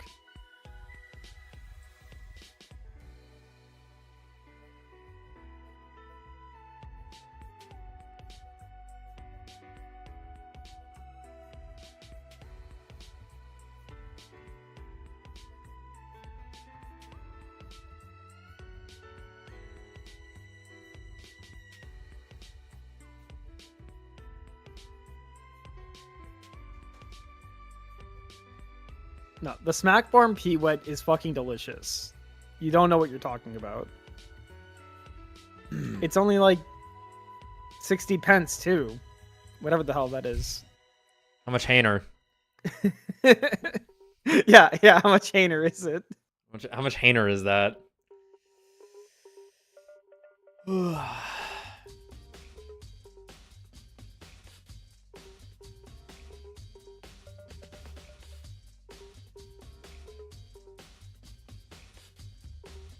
No, think about it. It's a mean potato pie that you can eat on the go because it's in a barn. It's brilliant. It was really good. I didn't even like eat it properly, but just it's fucking good. Alright, who wants to bet on some horses? I'm thinking I want to bet on some horses. That sounds right. Yeah, we can keep chatting about whatever, of course. We don't need to focus on the horses that much. It does look like. So actually, I didn't realize that the previous emperor didn't die. He just resigned. I just assumed he died. Yeah, he resigned. Yeah, but so currently Naruhito is the president, the emperor. He has one daughter, only child. Yeah. Currently, though, his younger brother is the heir. Yes. It is a male line succession thing. He doesn't go to the princess. Which I think they were trying to change that. But yeah, but then he has a son capture? who's still pretty young. He's well, I guess he's 19 now, but when I learned about this a couple years ago, he was I guess he would have been still a kid. I might have to window capture this. Hold up.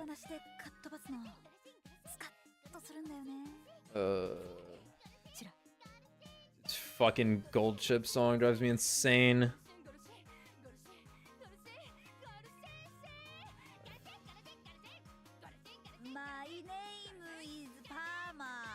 Oh no, now I have to adjust it.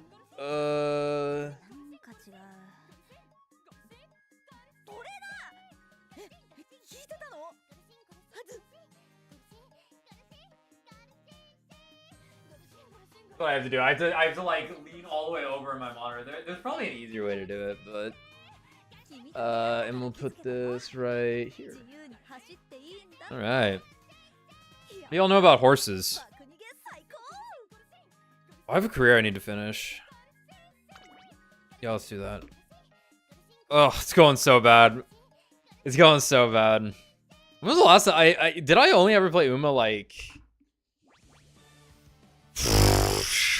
what, once ever on the channel? There was the first stream. Yeah. Obviously, like about yeah, I don't think you you'll have shown your phone on camera sometimes, but yeah. Okay, yeah, so. I did. That's right. We did it for one stream, and then we did it again one time. Game is frozen, I think. Yeah, she's just standing still for me. Yeah, what's up with that? Hold up. Why are you doing that?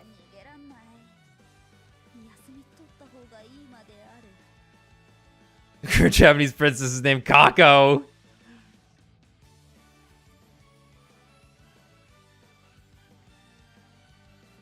Okay. British food looks well and truly miserable. CJ, you were literally just eating a meat pie with peas in it. So here's the betting thing, by the way. I should probably finish this career first, though I don't think she's gonna end up any better. You know what? Fuck it. Let's just do this. Ugh. I hate medium races. I kind of just want to bring Palmer because I like her. Yeah, it was miserable. It was miserable. You all get to see how bad I am at this game, actually. Reason dictates I should just bring Ogre Cap. I think the hungriest I've ever actually been on stream was when we were streaming the Great Ace Attorney, and every time fucking what's his name walked on screen with his Gregson with his fucking Gregson fish with his and fucking chips. cod. I was like, man, your bottom cod's so fucking good. Yeah. I should probably just bring Ogre Cap. But Palmer's my favorite, so I'm bringing her. Hold on. I really don't have a better Palmer yet. I was hoping to get one. Yeah, fuck it, let's go. I bet it all on nice nature. Alright. So you run 5 times. Yeah. And you're gonna be grouped against currently anyone. I could be grouped against like anyone right now. And I'm probably queuing at the worst time imaginable. And if you win 3 of the 5 within a set, you get promoted to Group A. And everyone in Group A then dukes it out for 2 days in the next bracket. Holy shit, that's crazy that there's no ex-ogres or bobos. Mihobo bombo. Okay, so here's the fucked up part. See how my nice nature is number 3rd favorite? This is bad. She needs to be 4th favorite or lower for her special skill to activate stronger. Dude, that's rough. I'm not even gonna look at the other racers. It doesn't matter. I look at them at the end. Oh, man. Alright, place your bets. You can bet against me. In fact, you probably should bet against me. I'm gonna bet against you because you just told me that you haven't met the condition that you needed to meet. So it's favorable if I made these. But also, all this crap, all this number 1 favorite, it literally doesn't matter. It is complete bullshit. But it matters to nice nature. It matters to this nice nature. In a way where it's not mattering, which is bad. Yes. So what we want to see here is... Okay, Palmer has a terrible starting location. Because she's in an outer post. Okay, I need Palmer to get ahead or kill Kita-san Black. Because that's how this works. Okay? They need to fight each other and kill each other. That's the game plan right now. Notice how I subdued the front runners and then Kita-san kept moving forward. This is actually incredibly unlikely that there's not 8 fucking front runners in this race right now. They've been subdued. It's not working. Come on, Palmer. Just grab her and kill her. Throw her into the railing.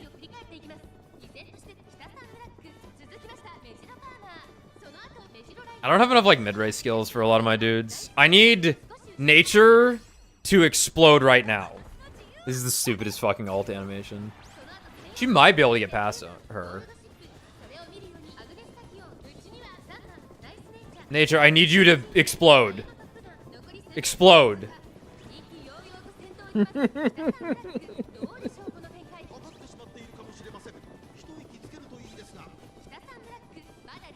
She didn't explode onto the final corner. It's fucking over. They're so far behind. They're just not proccing anything. They just don't want to win. Nature! Nature! Please! Don't let Gold Chip win this!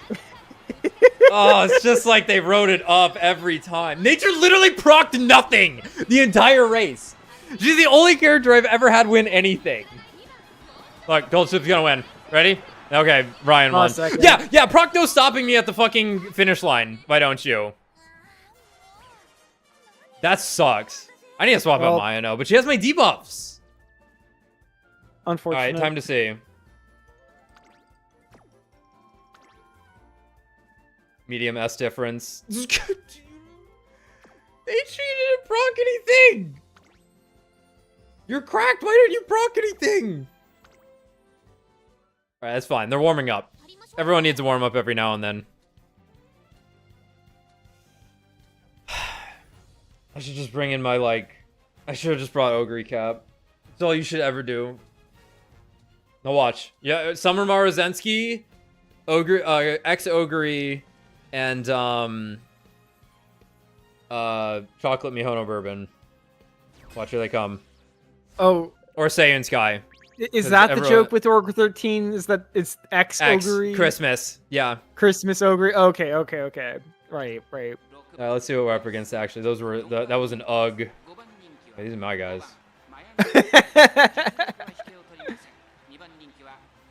Oh my god. Where do these people get this crap, man?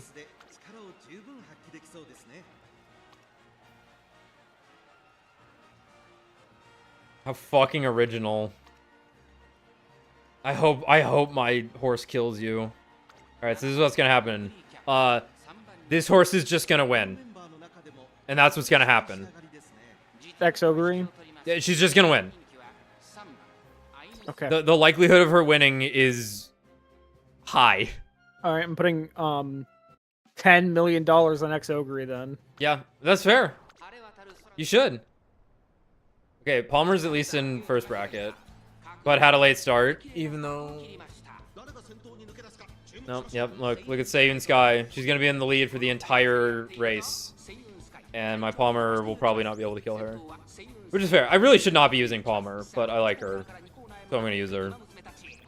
Because I play Uma Musume from the heart, not from YouTube videos telling me what I should pull.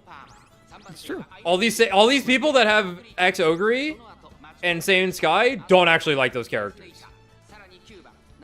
These people see me walk up with Palmer and they're like, oh, fuck. You didn't watch the YouTube video. I'm going to win. And they're right. What an idiot. And they're right. I don't know what the fuck. I don't know what the fuck Mayano's problem is. She has, like, pretty decent skills on her. You're racing on dirt. They're racing on AstroTurf. Yeah, exactly. I did want Ines Fujin, though. Who farted? I heard that. What? Someone ulted. It wasn't me. Change the camera. No, it was like... You hear that? Oh, I guess you don't have audio right now. Yeah, I don't have audio right now. Do you like audio? I can give you audio. Sure, yeah, you Give you audio. There you go. The game stream. Thanks. Yeah, so now what? Alright, you see the Ogre? Watch the Ogre just win. Watch this guy get first, second, and third place.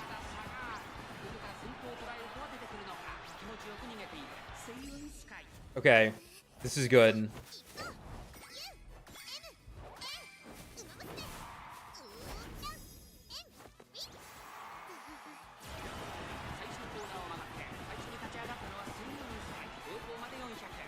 Oh, she's blocked. Nature. No stopping me. What character is this in front of Nature? When did this character come out? Who the fuck is that? I know who it is, but who the fuck is that? When did that character come out? Well, I'm financially ruined. When did Machitane Townhauser get a fucking... Honestly, I'm happy they won. Because fuck this person. Fuck this person bringing like the two most meta characters. What is this unit?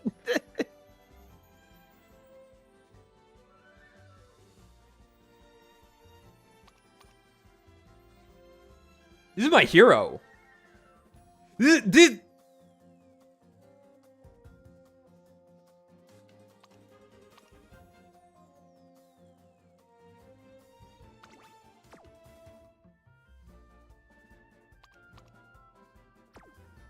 good for them. I don't know. It's all a crapshoot. Like another reason why I would never pull on meta characters. Nothing's guaranteed in this game. Motherfucker only did 26 races in Track Blazer. That's crazy, dude. I just need one win. Because when I lose so much and my horse girl wins once. Oh shit, these are actual gamers. Okay, I'm going to destroy the... If I lose, I'm killing myself. These people are walking in with A rank horses. And I'm probably gonna lose.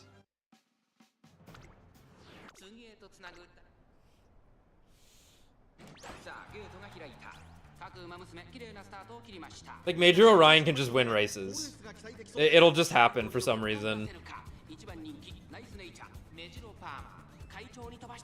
Major Palma.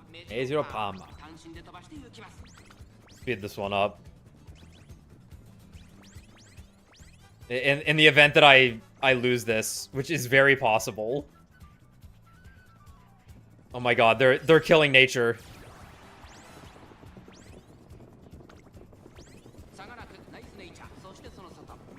Why? How is Tamamo Cross already up that high?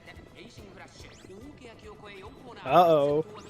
Like, I understand, I know how her ult works, but like, are you fucking serious? She's already gotten into first place? I think nature wins this.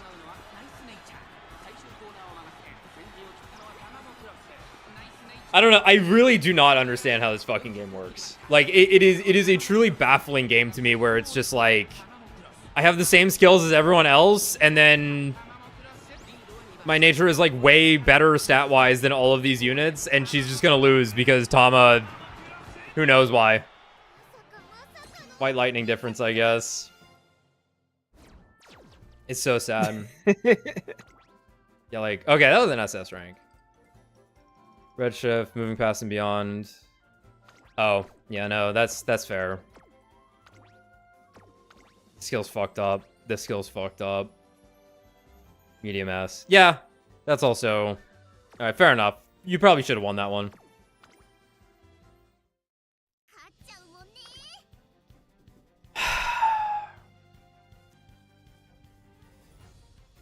It's checking my microtransaction spending. That's... I would believe it. There's got to be a game that does that,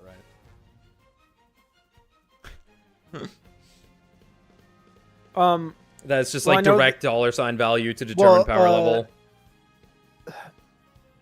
I know Activision at one point filed a patent for this.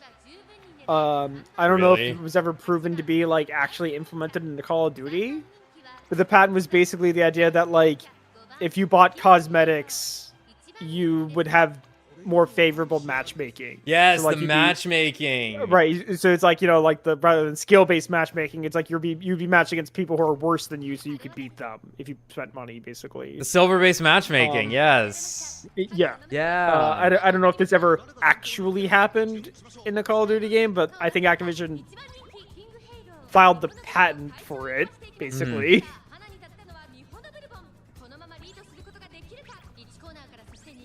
Alright, so Mihono Bourbon's probably just gonna win this race. Yeah, but no, the silver-based matchmaking would have saved Destiny. Cross was right.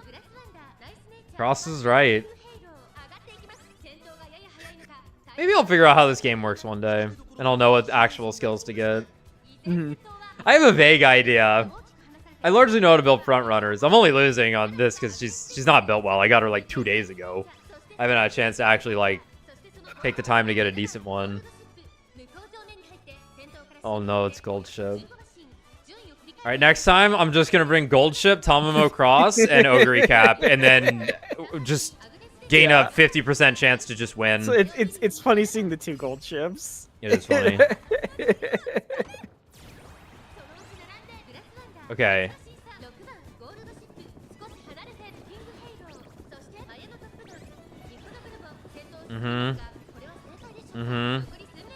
Oh my god, they're all on top of each other in that fucking pack. I don't actually know why Mihono Bourbon's good. I just know that she is, like, cracked. Is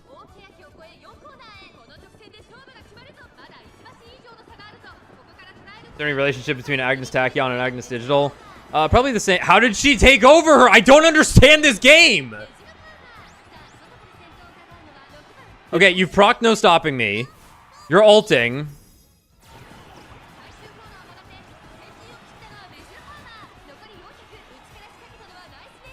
And it's going to be a second place finish with the gold ships getting first.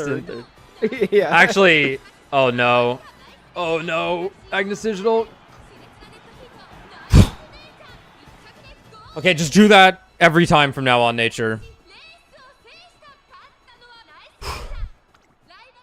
So the relation between them would be they're owned by the same person.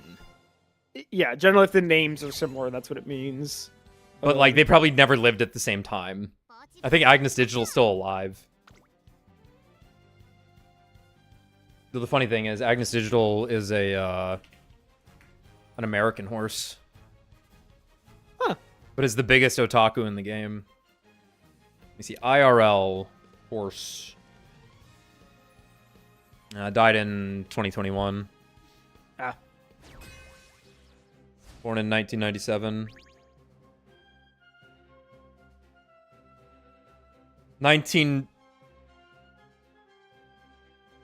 29 years ago today.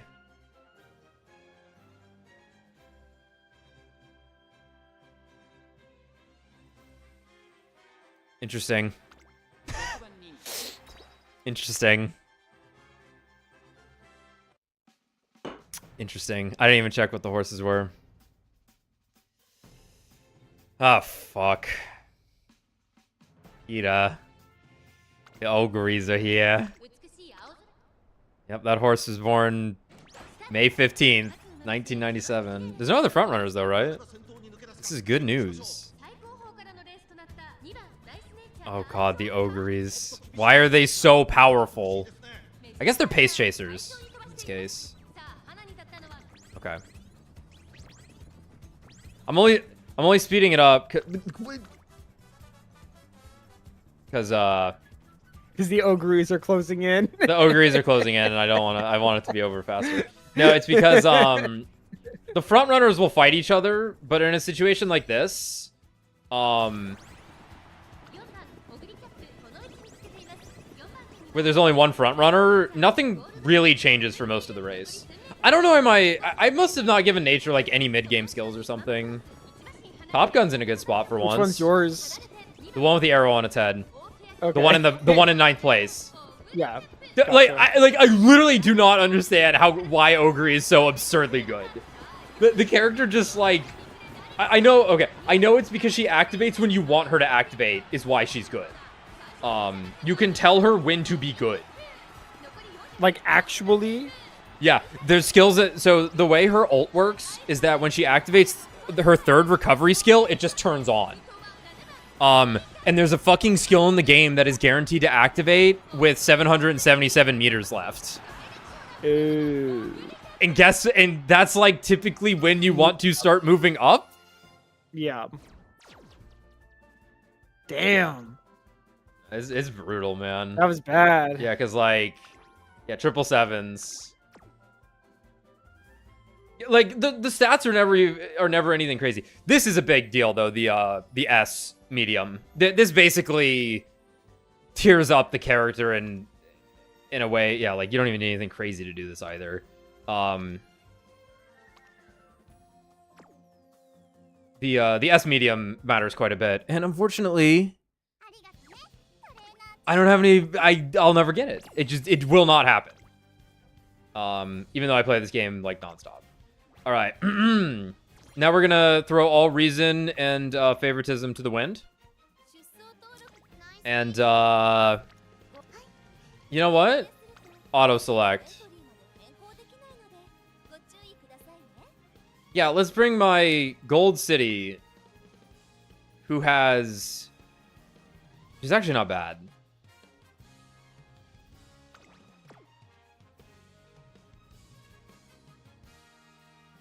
Yeah, sure. We'll bring her. That's fine. I don't think I want to bring Suzuka. She's gonna get eaten alive. Ogre Cap, as in Peak. Sure, whatever. I don't think you have good skills or anything. Actually, who has medium S among this crew? Probably no one.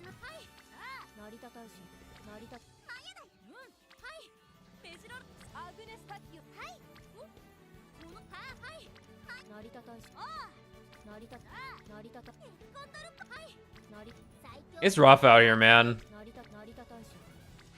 So the funny thing is, I do have my like lowest rank Palmer does have S medium. And she's all right, but she's not built as well as she needs to be.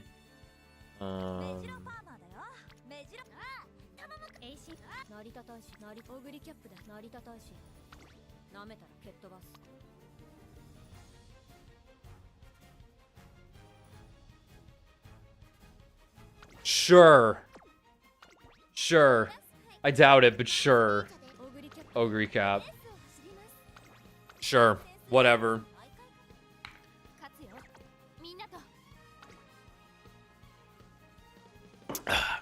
The worst thing about the Uma Musume PvP events also is that most of them are medium races, and that's where and they're just that's where all the best horses are.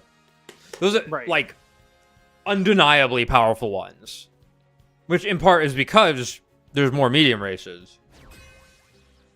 It's like the blast destruction thing in Star Rail. Yeah, it's like good, and then it's good when it's designed for it specifically. I'll see it. This is great though. Now we can just skip the whole thing because I have end closers.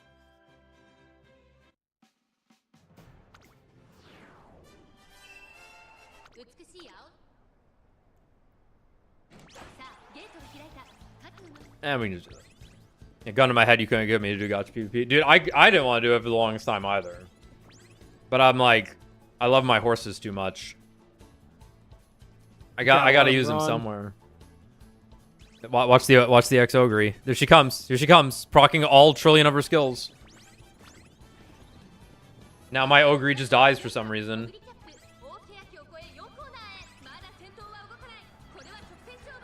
Can my late surger and end closer proc anything, please? Oh, it doesn't matter because...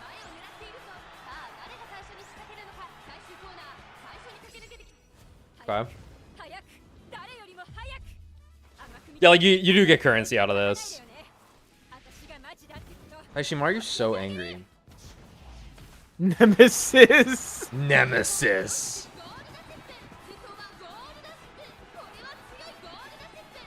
It's her game, man. It's Gold Ship and Ogre Cap's game.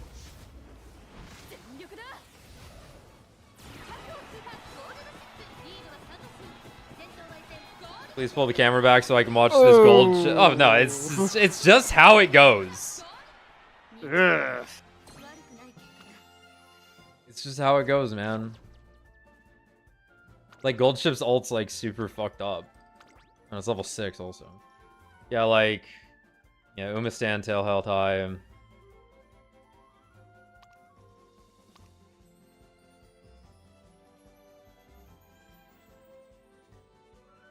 gonna screenshot that. I'm gonna copy you. It hurts just a little.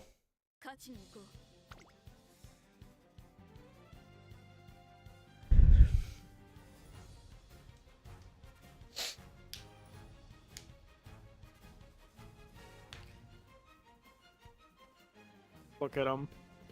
It's pretty funny. I do love the chibis. Mm-hmm.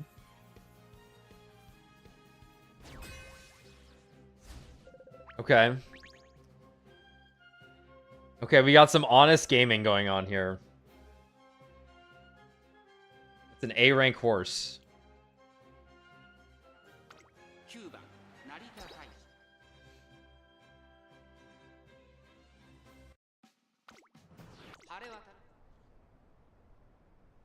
All late start.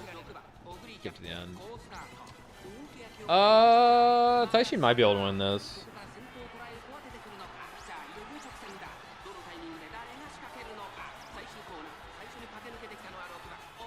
Vodka can still win this, which is scary. Hamamo might win this. Looks like we're gonna win though. Oh, I fear it. Splendid. It's like crushing an ant when you see motherfuckers with A ranks walking in. Feels so good to slaughter them. Mm-hmm. That's true. Why do you have no skills? I exist in purgatory with this game, though. My characters are, like, too good to fight most of the people, but not good enough to fight the other most of the people. I'm not knowledgeable enough to make good enough decisions, but I'm not stupid enough to build my characters terribly. It's freeing, like a horse. Oh, like wow, a horse. ex-ogre. A fucking original. Okay.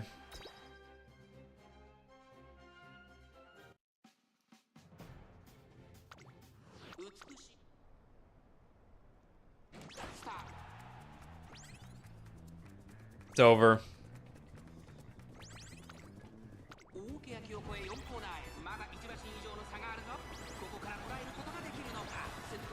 Oh, it's over. If you see an end closer, hence gold chip, that fucking far up on the final corner, it's over. That's just how this game works. Yeah. You know, it's and I legitimately, like, I'll check her skills afterwards. I have no idea what it is. I'm not even... Yeah, whatever. Admittedly, I did not bring units that I probably should have. Like, all right, let's see. Yup, medium S. Yup. Yep, nothing special. Just she just does it, man.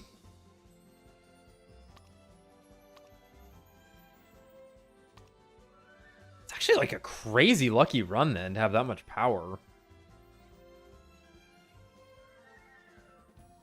Huh.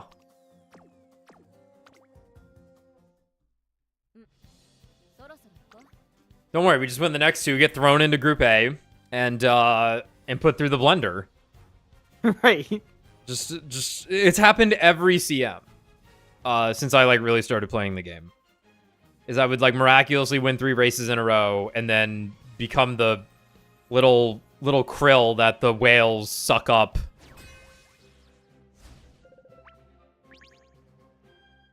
All right, here we go.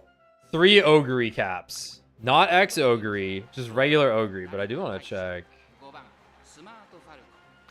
I'm sorry, you brought a smart falcon to this? And she's got medium S? Oh dear God. Well, it's over. What is this? Who is this?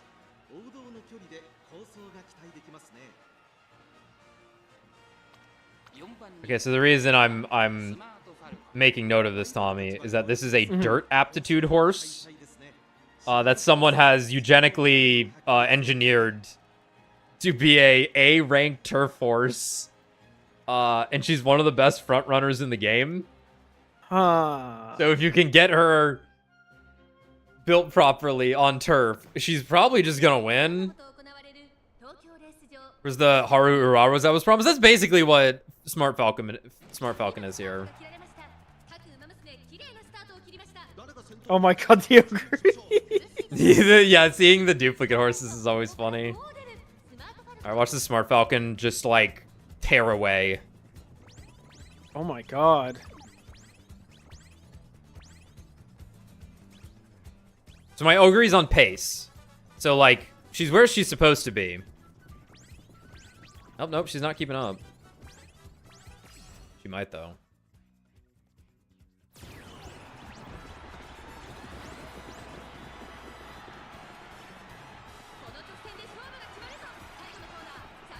How is Taishin in 7 plates? Where are the rest of the horses? Oh my, oh, Gold City, no. Not my ogre. My ogre is not allowed to win. My ogre held the inside corner too long and lost to the late surger ogre. This is so sad. It's so sad. It's so tragic. This is The Cyril that one? horrible. Are you running as late? And then we'll navigate her end closer. This was an end closer ogre cap.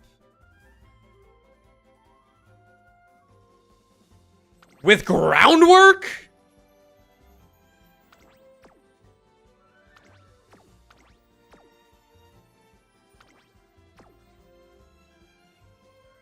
How did you get all these fucking skills? Holy pig.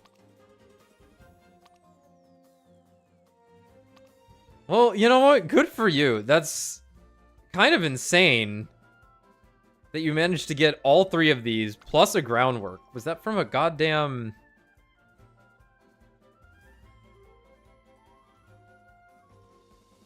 Where did you get that? Who gave that to you? Where'd you get that?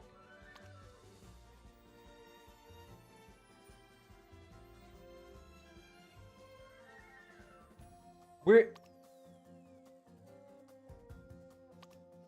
Chat. Where did this guy get this groundwork? Are you telling me this guy had a random SSR event from the Smart Falcon cone? I call it a cone because it's a flat picture. Support card that gave them groundwork? Because like one of these two... Oh, it doesn't show the grandparents. Must have been from one of the grandparents. Okay, that's right.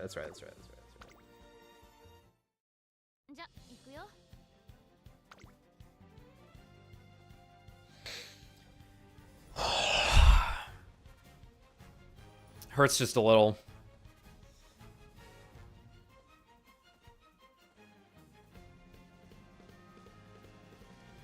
Every word soaring clean over my head. Good. That's the intent. Oh, brother. Behold. The American horse. I fear this thing. I fear the American.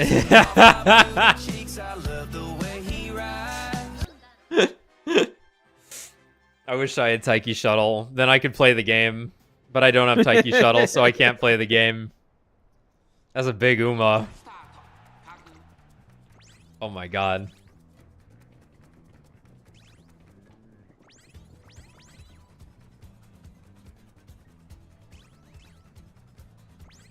Is that a front runner, Narita Bryan? Watch the Christmas Ogre. There she goes. And explodes.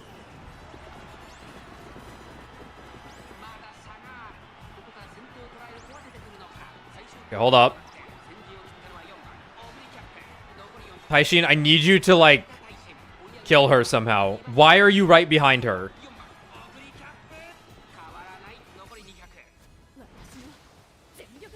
Why are you just standing behind her?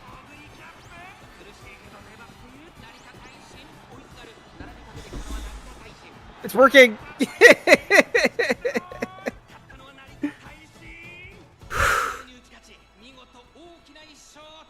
She went right through her.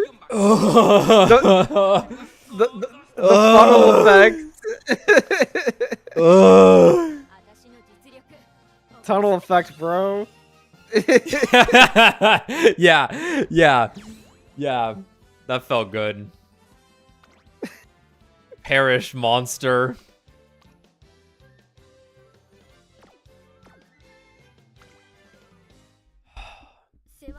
Two wins.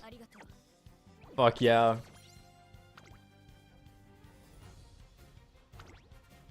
We're not done yet, though. Alright, Taishin technically has a win.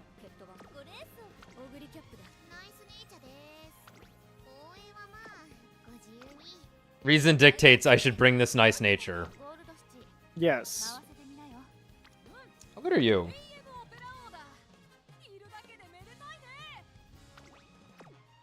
I mean, you are the horse.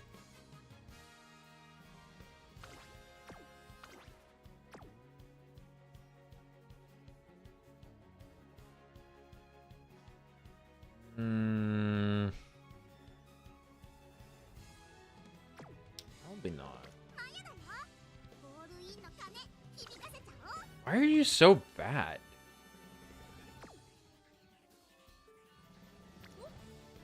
Reason dictates I should just bring a gold ship. The unsinkable ship of gold. He has a long skill. Oh, bricked.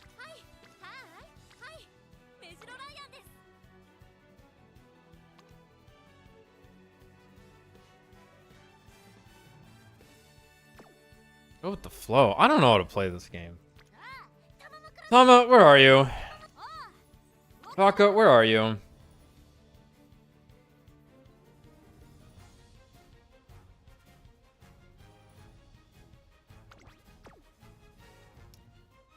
You're okay, but you have no good mid-skill stuff. What do you actually do? You're also late surgery. You won't gas.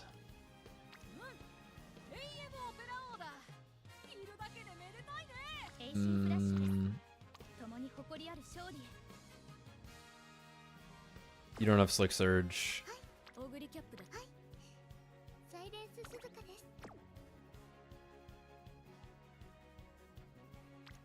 I'm bringing Palmer. I love her. I will bring her.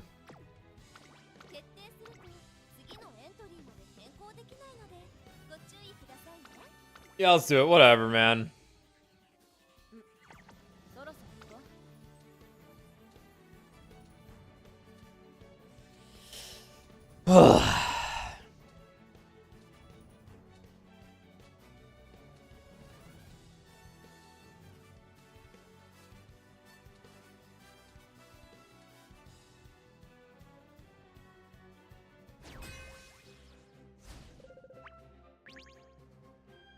Oh shit, someone brought Machikane Townhauser. Atreyu X! Wait.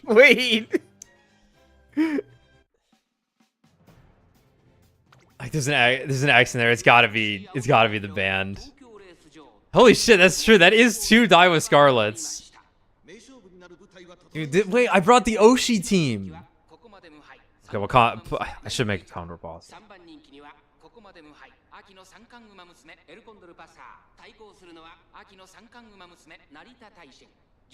But that's actually a really that's actually a fucking hysterical name. Atreyu. What do you know? So Atreyu's the main character. Well, yeah, the main character of the Neverending Story. Yeah. And his horse dies on him at the end. It falls into the mud swamp. Oh, okay, that's pretty funny. I was gonna say, I see the X and I'm like, I don't know, this dude probably just likes the band or something because there's an X in it. But okay. Obviously, their trainer is named after a character who famously loses a horse. Is pretty funny. Just push her over. Push over Suzuka. She'll die. Okay, why is Palmer just like killing why did she run so far past Suzuka there?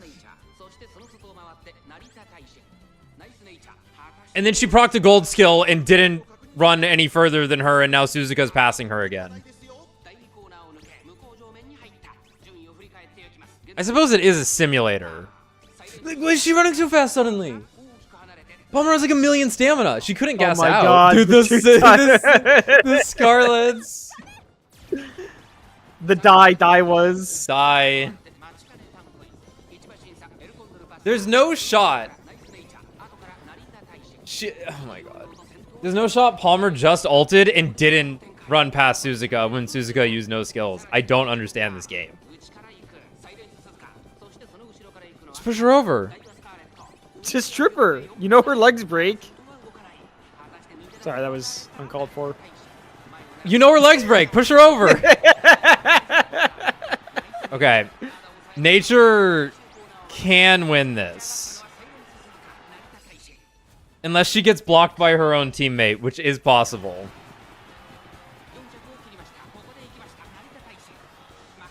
Ooh, Taishin! Nature!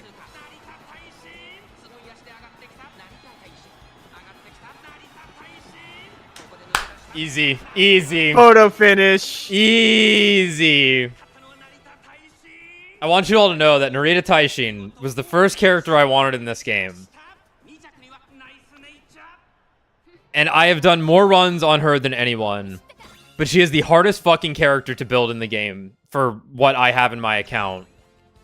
Because, for those who don't know, the way the stats work in this game is you do training nodes throughout their career. You have turns in the career. But the thing is, you have different scaling of the stats depending on the character. And this is like one of the biggest differences between the units, as well as their like their base aptitudes. And she has a 20% increase to all guts training. This is the worst stat in the game. Her only upside is that she is a natural end closer that comes with 10% speed growth. So it's hard to get a high rating on her. Because unless you, like, bring guts cards. I was rooting for the Scarlet. That's fair. That's fair. It's funny to see them. The Scarlet actually has the same growths as Taishin. She's also a guts monster.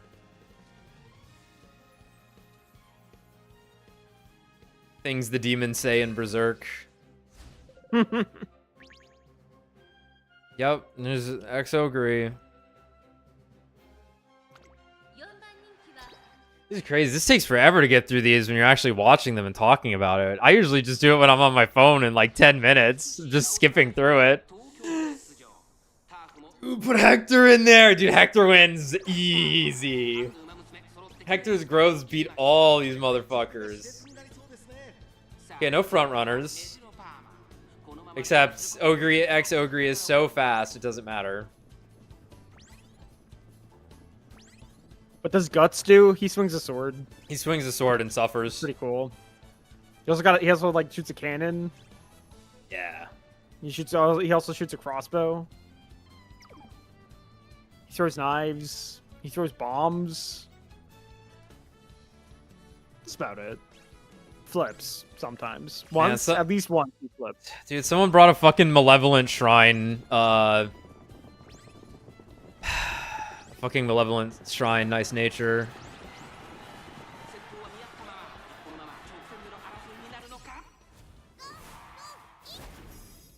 Okay. This is good. Nature might be able to win this. Oh no, that's Gold Ship from Uma Musume.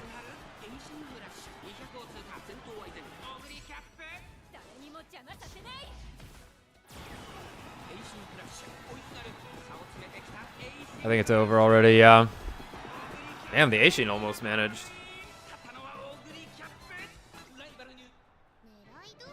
It's tough out here, man. Damn. But a horse doesn't stop. It keeps running. Why am I even checking? I know what they have. Yeah, I know all of their skills. Horses are like sharks. They die if they don't keep running. They literally pump blood when they move with their hooves. It's crazy.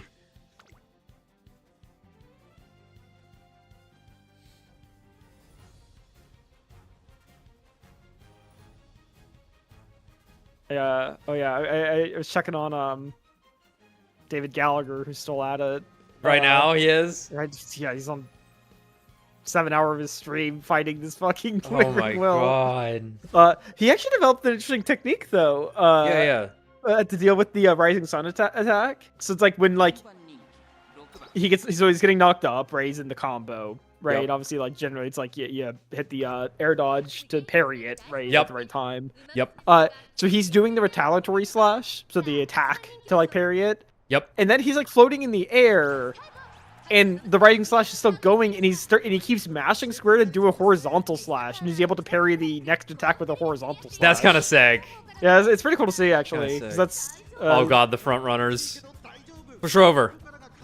The weight of her large breasts will cause her to topple. Yep, and there goes my front runner behind all the others for some fucking reason, despite having the same exact skills as the rest of them. What's it all matter? What's going on up front there? The Christmas Ogre remains a threat. Palmer's a fucking fighter, though. Look at her. She's trying. God, that fucking Uma Musume movie that focuses on Tachyon, they needed to give her a different outfit. It is so atonal to the movie. Yeah. Having her walk around with these floppy fucking sleeves. Yeah, it's so she's stupid looking. In it. She's a cold scientist. Yeah. I feel you there. Like Jungle Pocket, the actual main character, does have like her outfit looks normal. Like she's just kind of wearing. Obviously, they all look kind of silly in it, because it's just what they do. This Daiwa Scarlet has broken away from the entire pack and is rapidly approaching the finish line. Kiss my ass, Dad. Yeah. Push him over, Nature.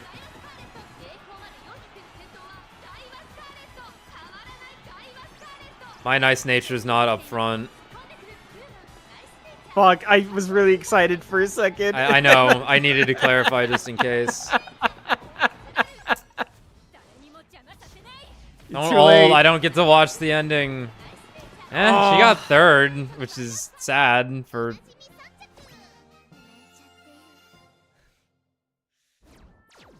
Okay. What was... Let's compare and contrast our natures to see which one. Okay, we had late S. That's fair enough. You had a better aptitude than mine. Was the problem nature or nurture? See what I did there? I did. Okay, let's pump some iron and moving past and beyond. Let me check mine. Okay, let's pump some iron and moving past and beyond. Firm course menace. Yep, firm course menace. Corner recovery, breath of fresh air, straight away up. No stopping me, slick surge. No Slick Surge, which actually matters a lot.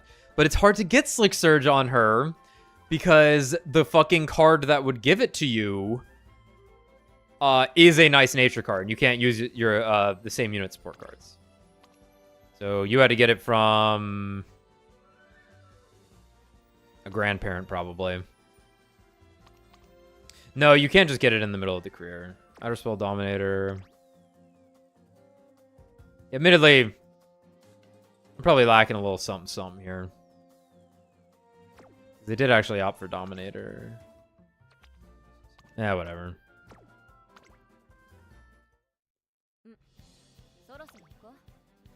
Just gotta win these next two, so I can get destroyed by the whales. So I can be crushed.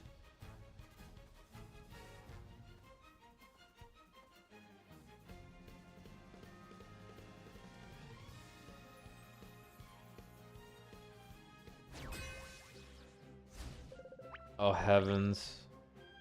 Okay.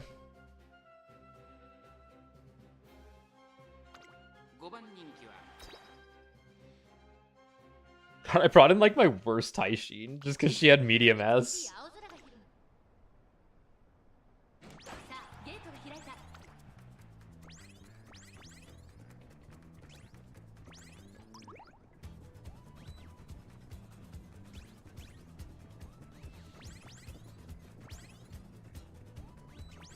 Does it get worse? Yeah, because this is the placement matches, effectively. Yeah, so there's a Group A and a Group B finals by the end. You just kind of get more stuff if you end up in Group A. But I do have this chip on my shoulder with how much I played this game where I'm like, I would like a Platinum title. I've never won an A finals, despite getting into A finals numerous times. I'll probably just get lucky one of these days. Is how it'll probably go. But I'm not expecting to win a medium, though, because of that monstrosity that has already... the Pace Chaser that has already passed me. Though, honestly, let's see that El Condor Pasa win. Nature can't proc her skill because she's not fast enough right now. She doesn't have any good late game procking stuff. Okay, proc good. Now it's over. Ogre just wins because she procced whatever fucking endgame skill is.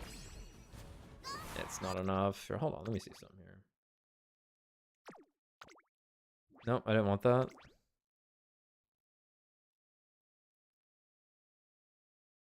I would like to see all of my opponent's skills. Why am I not seeing them? And the race is over. It's funny when your ult procs like that and it fucks up the camera. Fuck. It's tough out here, man. It's her game. It's her game, and it's her game. Yeah. Yep. That's all there is to it, man. I don't have good medium horses. Is the other thing. Like I've tried. I have fucking tried. And it doesn't work out. The fucked up thing here, after this race, I can spend 30 of the pull currency to do another 5. And if you're feeling confident enough, and you're like, yeah, I can do that, I'll make it back if I win enough. Let's just get this over with.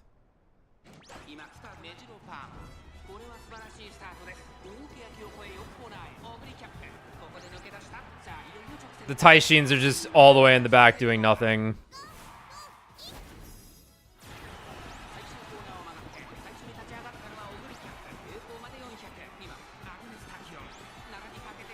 Okay. Oh, she's blocked. Oh my god. At least it wasn't Ogre.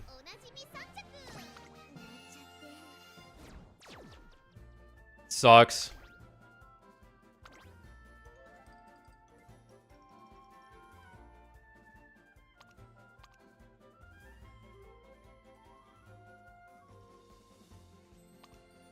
The best you got with those cards? Well, didn't luck my way out of this one this time. Sad. I've disappointed my horse girls. Now I have to get turned into glue. Fuck.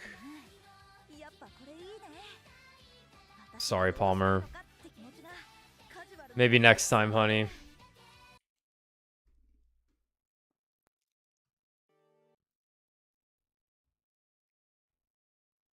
Damn. Where's the music? The music's died. It's over. Dude. It has. What the heck? It's over. Oh no. It's so sad. There we go.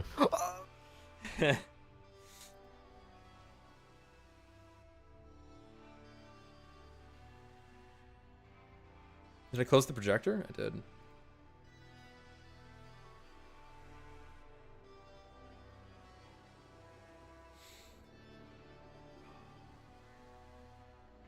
I was hoping for some stream luck there. No. It didn't happen. No. There was some stream luck for the other horses that weren't Ogre X. That's true. That's some unlikely winners for other guys. Yeah, they cared more than me apparently. I didn't like my horses enough. That was my issue. I wasn't faithful. I kept swapping them around. Mm-hmm. So I was punished by the horse goddesses. I will be drawn and quartered for all eternity in horse hell. That's fair. Yeah. That's fair. And then the ex-ogres eat me to death. They just consume me while I'm alive. Is there a famous hell horse? I guess the Headless Horseman's horse. Yeah, Headless Horseman. Obviously the 4 horsemen of the the 4 horsemen apocalypse. of the apocalypse, yeah. Yeah. But like they're not, but like the horse is an accessory to them. Sure. At least you get to hang out with the horses in horse hell. Because there's like the Japanese horse demons that are like show up in Neo and stuff. Oh yeah, Mizuki and whatever the other one's called. They're I think they're in SMT. We've seen them before. Probably. Obviously, SMT has Kelpie and Bicorn and stuff also. Yeah. So sad in 5 that you can't fuse Bicorn and Unicorn. I know. I feel like that's a design oversight. Yeah. They fucked up there. Obviously, great horse in Bloodborne.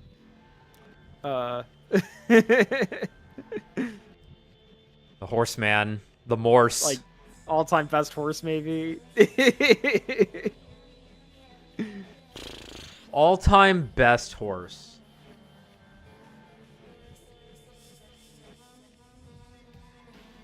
That isn't Secretariat. Right. Well, I guess if we're talking about like obviously I was talking about like fucked up and evil horses, but if we're talking about like normal and good horses too. Oh, okay. Uh, like famous fictional horses, because it's like you got Shadowfax, obviously from Lord of the Rings. Like I mentioned earlier, Atrax is Atreyu's horse, which people obviously have an emotional connection to. Thought that was that guy at No, yeah, Roy. I know. Or is it Artax, actually? Hold on, did I say it wrong? It was, in fact, Artax, not Atrax. I got it fucked up because Destiny. Artax. Fuck me, man. Why does it have to end in AX to be a cool horse? Oh, that's why X Ogre is so good. Oh, fuck. Oh. Fuck. I didn't think about that till now. The mandate of Horse God. Yeah, I assume Artax was probably named after Shadowfax to some degree. It just seems likely. Yeah. Is aggro in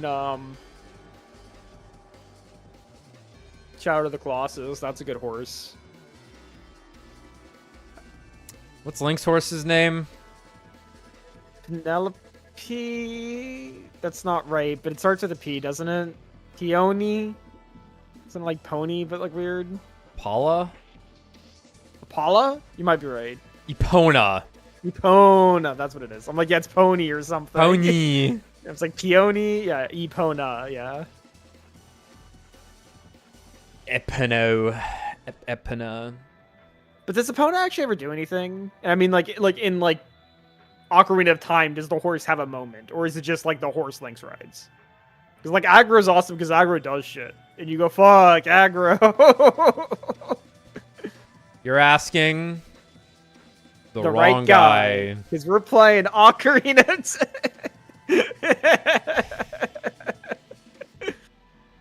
Yeah, let's make everyone really angry. Why don't we? Really angry. What do you mean you don't know everything about Ocarina of Time? And then I get to tell everyone I rented it and didn't like it when I was 4 years old. Fuck off. Fuck off.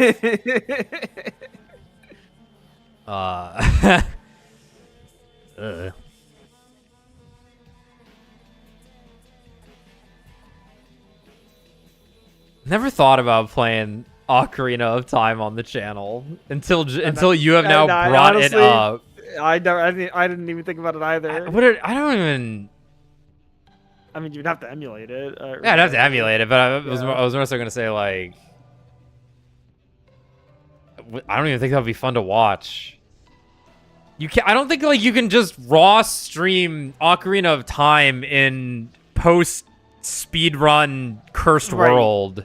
Yeah. Like Kingdom Hearts has like funny things in it that people can watch and be like, haha, yeah, oh, there's a little bit of tech. I want to share it with you because the combat's awesome. Ocarina of Time's like boring. And nothing happens in it.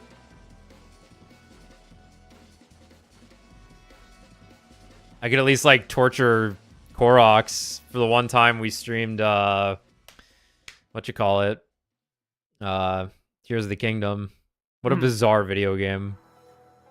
What a remarkably strange video game.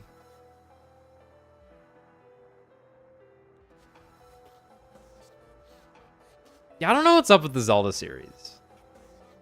I don't know what's up with it like impacting people so much and why it's like every journalist's favorite game when one comes out.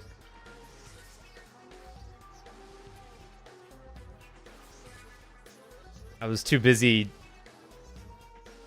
playing Half-Life, I guess. I don't know. What would I have been playing that... I had DK64. I like that game. Even though people talk about that game like it's like the greatest abomination ever created for some reason.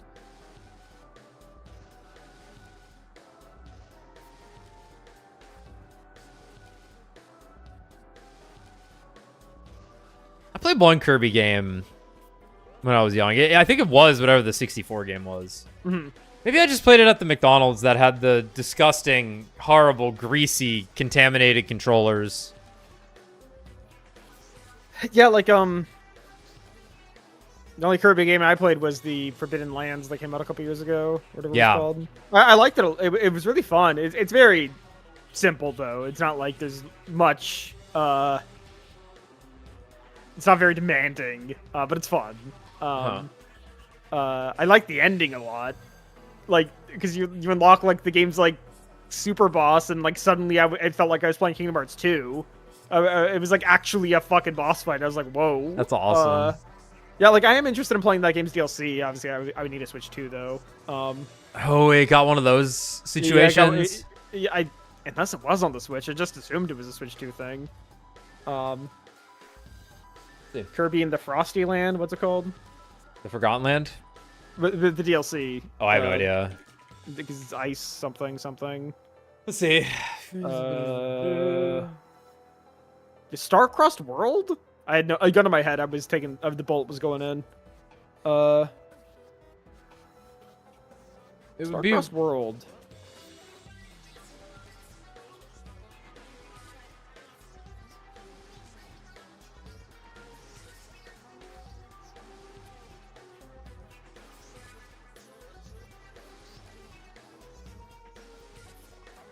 No, it's only available in the Switch 2 version. Okay. Is what I've seen people on Reddit say. I would have just assumed there was ice or cold or something. As all expansions are. Yeah, like Iceborne, or what's the FF14 expansion? Cold Walker. Cold Forever. Cold Forever. Ever Cold. Ever Cold. Terrible title. Terrible expansion title. Things should have better names than they do. Like, Evercold is not great at all. Like obviously it's shit like Everwinter is taken. Has been used a lot. Yeah, but like it doesn't. I like a good long strong subtitle. Having grown up on World of Warcraft. Yeah. Yeah, I always like those Wrath of the Lich King. Wrath of the Lich King. Hell to abbreviate. Whatever. That's what makes it fun. That's what makes it organic. That's what makes people talk about it. But it's like, the first WoW expansions, the Burning Crusade. Wrath of the Lich King.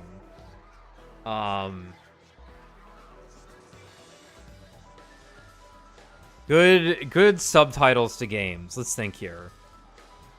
Obviously, like, Monster Hunter Capcom and Square Enix kind of have their same shit-ass naming conventions that they've synced up with to make shit weak as hell.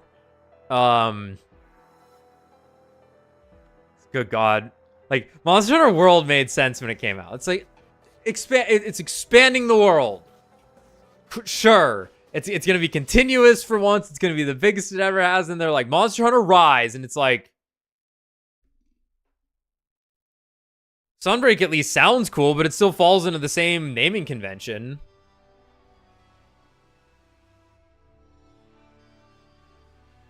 Yeah, I think Endwalker and Shadowbringers do sound good.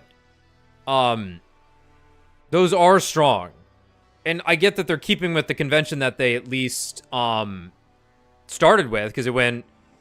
No, actually, A Realm Reborn it does actually have the best ring to it. Subtitle. Yeah, it's the best like phonetic ring to it. A Realm Reborn. ARR. It's like, ooh, that's good. I'm gonna bring up the FF11 expansions. All 40 of them. There's only 5? What? But a new one's coming out, right? Wasn't that the rumor? It's something like that. Yeah, Shadows of Valencia is good. I did like that one for the Fire Emblem remake. I suppose the Fire Emblem, there's some good ones in the Fire Emblem series. They're normally more just like, we had to give it a name more than anything. 3 houses. There's 4 routes. Motherfuckers. I suppose that's a creative literary allusion to the Three Musketeers, a book that famously has 4 musketeers in it. Yeah, because that game's just chock full of literary prowess. I mean, The world's pretty good. Whoever wrote the world did not write the story, though, is the issue. Mm. Okay, the FF11 expansions are Rise of the Xylart. Oh, opinion. Good. That's a good point. The Castlevania games do have great titles. Yeah, Castlevania. Yeah. Yeah, great series of titles. Taken King. Good Destiny expansion name. Destiny has mostly good expansion names. Mostly. They kind of lost the thread a little bit, but they knew to make sure to call the final shape the final shape. Because it would be Dark Below, fine. I like House of Wolves. Yeah. Very good. Also, I'm a especially if you know what the Fallen are. Yeah.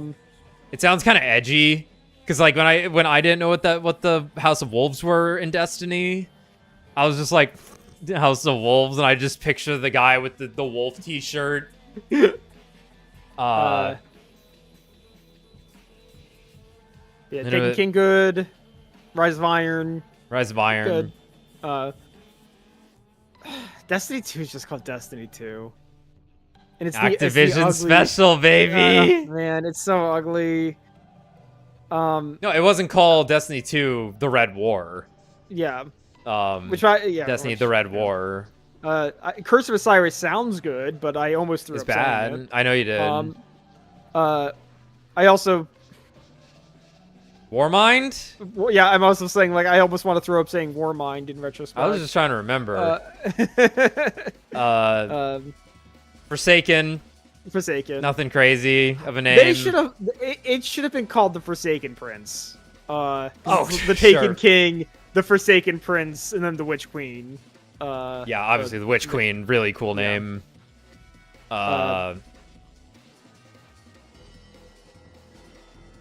Was Beyond Light after Forsaken? Yeah, it was Forsaken to Beyond Light, and then we stopped getting micro expansions. It was just the seasons. Yeah. Season of the shit, season of the poop, season of the piss, of the Zorphalon. Season of this, dude. I forget exactly what it was the other day, but I was like, it was something about. I was looking at something about Alice in Wonderland.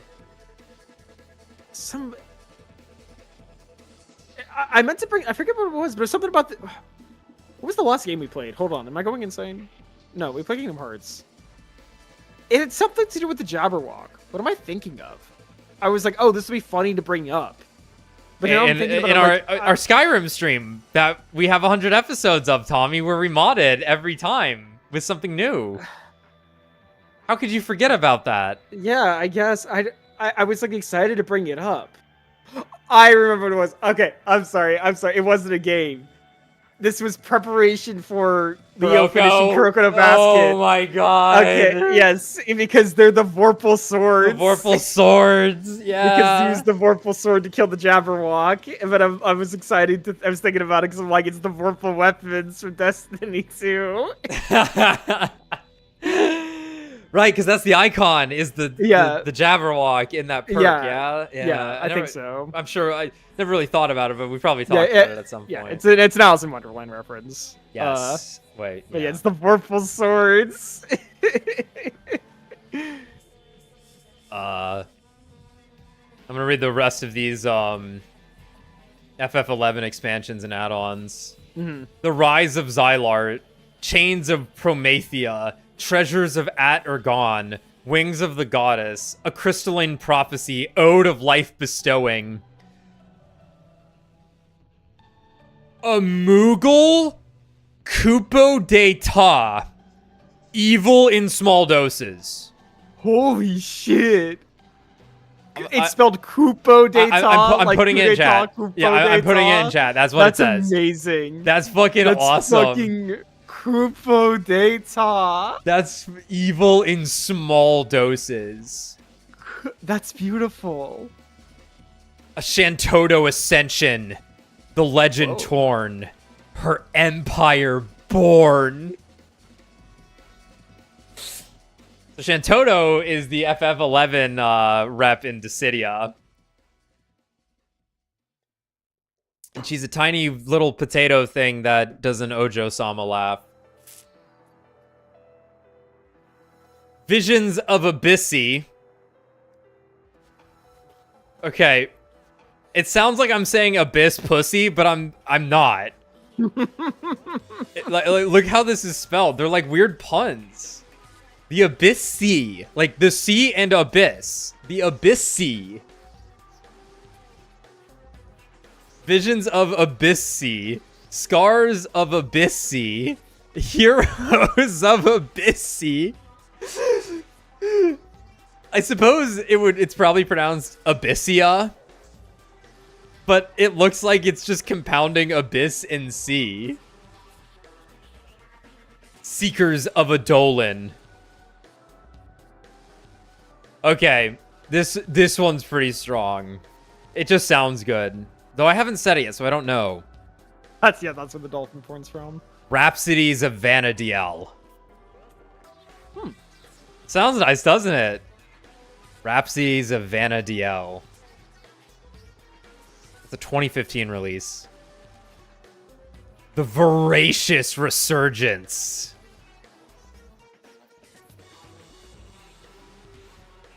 Oh, Tommy, you should link in chat that that video that guy jerked off to for 10 years and then got tired from it. The FF11 character creator video. Damn. Coupeau d'Etat is fucking incredible. And then you go over to FF14 and it's Heaven's Word, Stormblood, Shadowbringers, Endwalker, Dawn Trail, and Evercold, and it's like real creative. They checked the marketing data and was like, yeah, this will sell us things, even though it's like, will it? Get another list. Anyway, here's your 20-year-old FF11 porn chat. It's not actually porn. It is for someone. Well, I suppose that's true of anything. All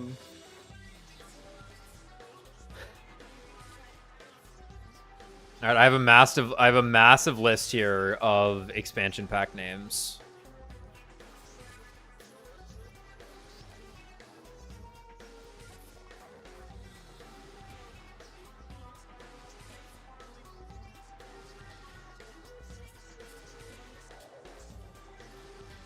They're like all from RTSs.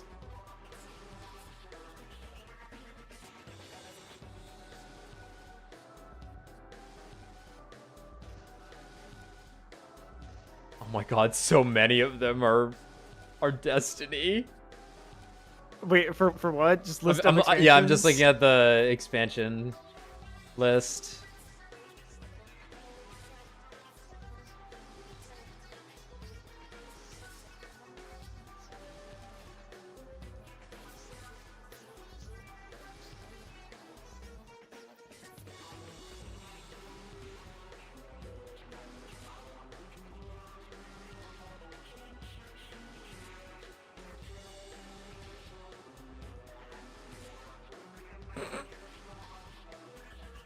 Whoa. Horizon Zero Dawn. The Frozen Wilds. Horizon Forbidden West. Burning Shores. How clever of them. They got something going on, yeah.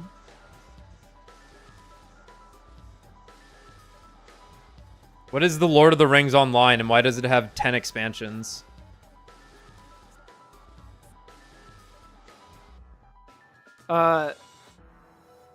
Is that the MMO where you can like actually walk from the Shire to Mordor?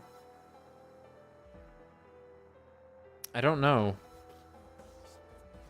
This game's still in service. Who plays this? Oh, hold on, there's another page. It's funny.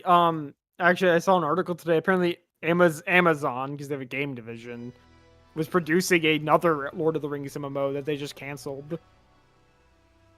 Sorry, who was? Amazon Games. They've been working on an MMO for a while, haven't they? Yeah, apparently it was. But you're telling me that Lord of the Rings one, but they canceled it. Oh my god, I didn't know. I didn't read the article, but my phone threw it at me, and I was like, huh? Okay, I have the best subtitle. I have found it.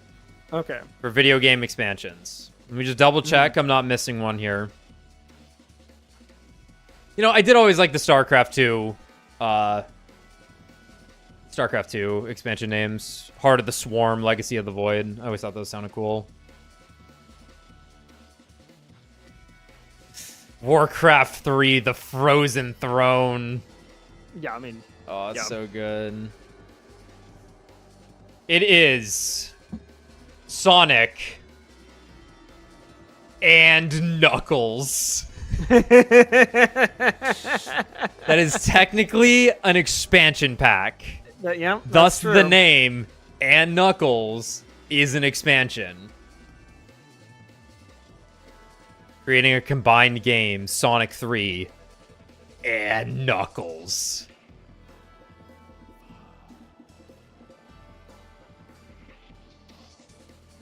Yeah, obviously those are expansions. If we were just talking subtitle, I have always liked SMT4 Final. Apocalypse is a fine translation, but I think they should have kept it Final. Because it's just... I thought... I always thought Final was a DLC to Apocalypse. Nope, that is the Japanese name of the game. Oh. SMT4 Final. Final. The two F's in a row, like... For Final. Yeah, I thought Final was Apocalypse. yeah, because I thought Final was like the DLC that added the Steven super boss or something. Nope. Oh, okay. Nope. Did not know that. Didn't know that. Obviously, we got Uma Musume Pretty Derby. Unbelievably good. I'll just look through my list here real quick. Sekiro Shadows Die Twice is a funny one because it's funny because it they implies didn't a franchise. intend to do that. Yeah, that's true. Yeah, Activision requested it of them for some reason. It was a marketing thing. They were like, "Well, it's already a known thing." Yeah. Fires of Rubicon is very strong. Yeah, Fires of Rubicon is hot.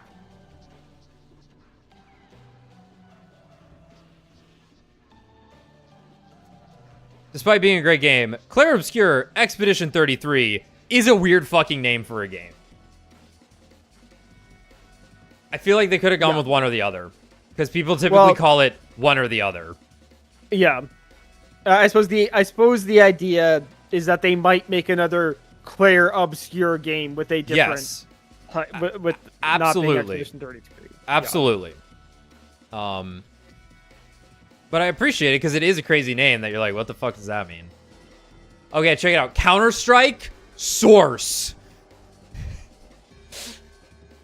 Metal Gear Rising Revengeance. Yeah, that's a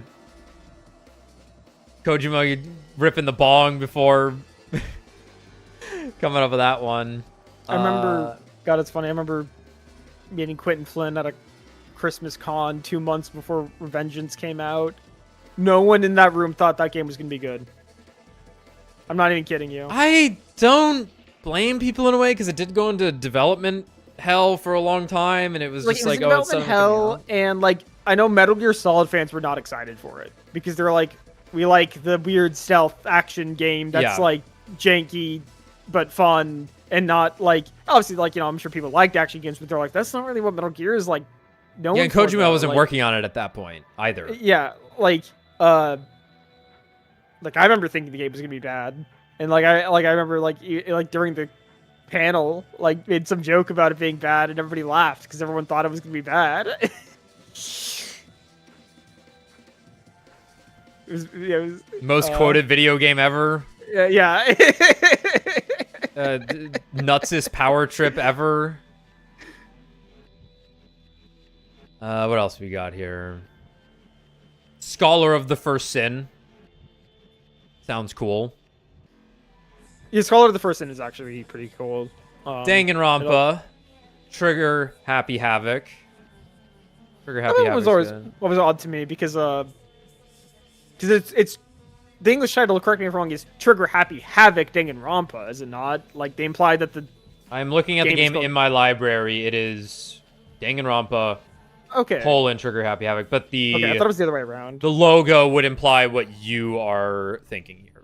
Okay. Because it is Trigger, Happy Havoc, and then Danganronpa has like the subtext on it. Yeah, I don't like how they localize 2 because it's called Danganronpa Dangan Island in English. Oh wait, really? Yeah, it's called Dangan Island versus in 2 it's called Super Danganronpa 2. I thought. Yeah, I know it has the super, but I thought it was Goodbye Despair. Sorry, Goodbye Despair. Where did I get Dangan Island from? Was that the spin-off?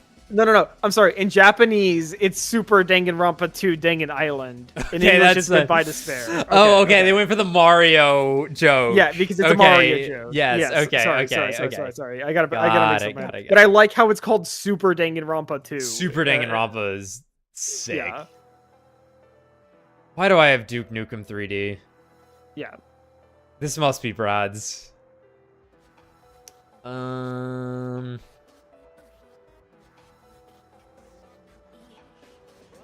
Guilty Gear XX, Accent Core plus R. Legendary subtitle, of course.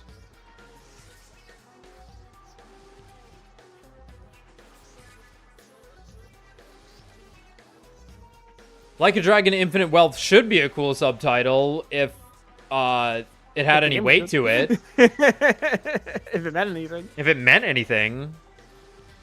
Okay. Yes. The Phantom Pain.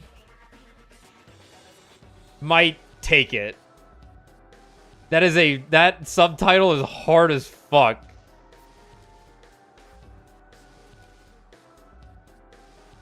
Yeah. Also, the marketing surrounding it was awesome. Yeah, it was so good. If anybody remembers how the Phantom Pain was announced, it was pretty amazing. Or lack thereof announcement.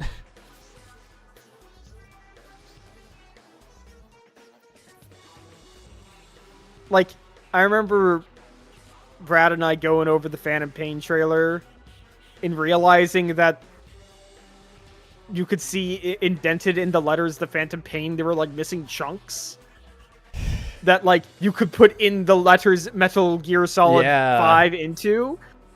And we had spelled out Metal Gear Solid again, like, and then we still had doubts because the final chunk appeared to fit a V rather than a Arabic 5, as the other games use the Arabic numbers.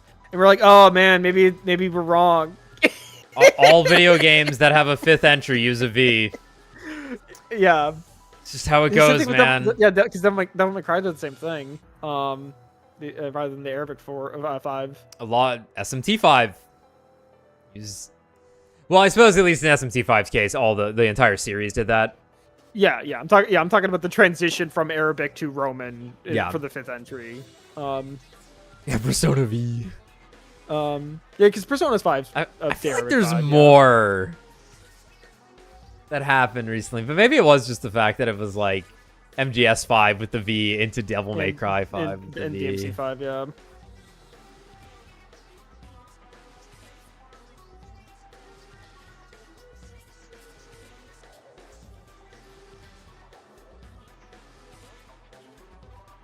Oh god, it is supposed to be a V, an actual V. Oh, MGSV, you so funny. Hold on. I've actually never heard this argument. V like, I see what you're saying. Right. It is technically an actual V for Phantom Pain. The letter, not the number. But it's called Metal Gear Solid. Like, right. Because obviously the character is V. And I see what you're saying. But the quadruple infinite entendre. Is the idea that Ground Zeroes is Metal Gear Solid 5 and that's in the Phantom Pain's Metal Gear Solid V?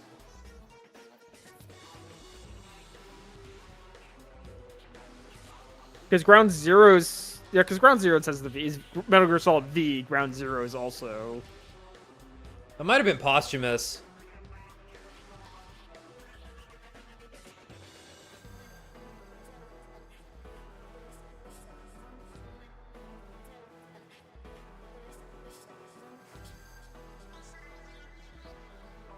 Armored Core. Let's see. Not a lot of series make it to 5. Yeah. Yeah, Armored Core 4 has the Arabic 4. And then 5's V.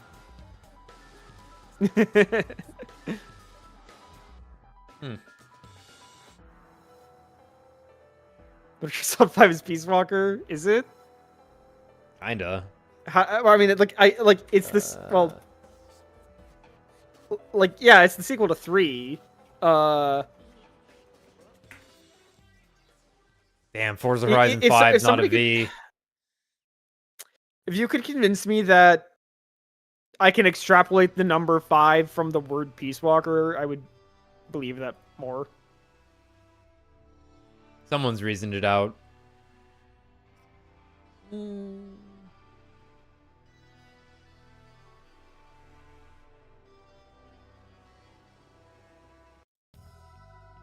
I still say Nomura should have skipped all the numbers and called either 3 or 4 Kingdom Hearts 13. I think he should have called Kingdom Hearts 3 Kingdom Hearts 13. You could have justified it. Because it still has a 3 in it, so it's cheeky. Dude, Final Fantasy Kingdom Hearts 13 versus 7. Yeah. Bro, that would have driven people beyond insane. Yeah. Oh. I gotta make a call to the past. I gotta let them know.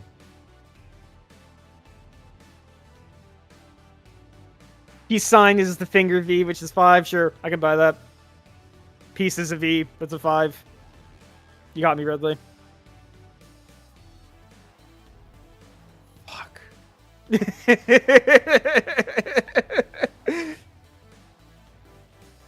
Xbox is now Xbox! What?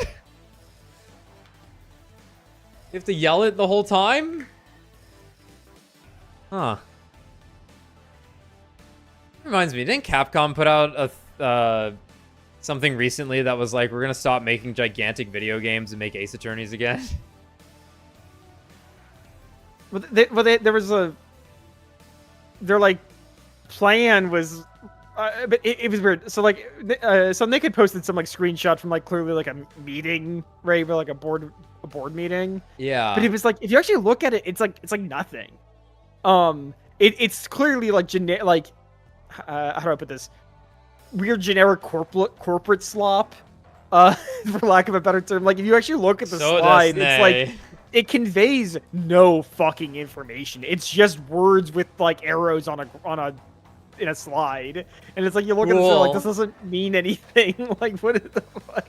But like it would look good in a presentation, and you can see how like people slop on the board holder, yeah, slop holders with like clap their hands.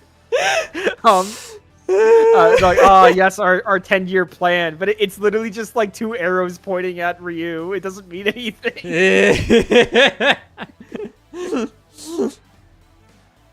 Damn.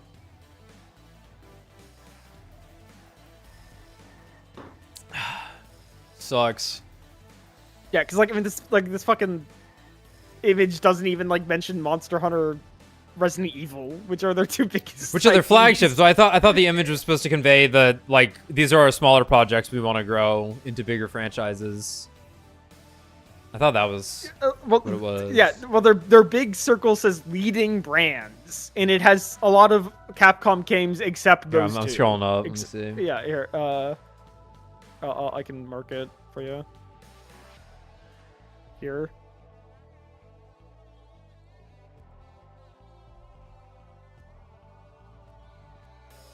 He wasn't kidding. It's 2 circles pointing at Ryu. But it, like, and you read the data, like the points on the board, these don't say anything. Like the business model, business, ongoing maximization of IP value, nurturing brands to be the next engine of growth. And they have leading brands, and the leading brands on here are Mega Man. Was a leading brand. Devil May Cry should be a leading brand. Dead Rising. Okami, that's coming out. Dragon's Dogma came out. Ace Attorney Hasn't been one in a minute. They've been putting out collections though. And Onimusha coming out, sure. But then in the business model thing that they're pointing at, they want to put these leading brands that are also labeled as new IP, sequels, remakes, imports, etc. into the business model. The business model. This is a part of the IP strategy side of things. Yeah. Right. But it's in the middle.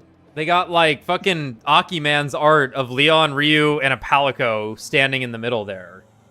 And it's showing what the cycle is. But like, what does the cycle imply? Well, Tommy, they're gonna grow business. Obviously, that's the start. Yeah.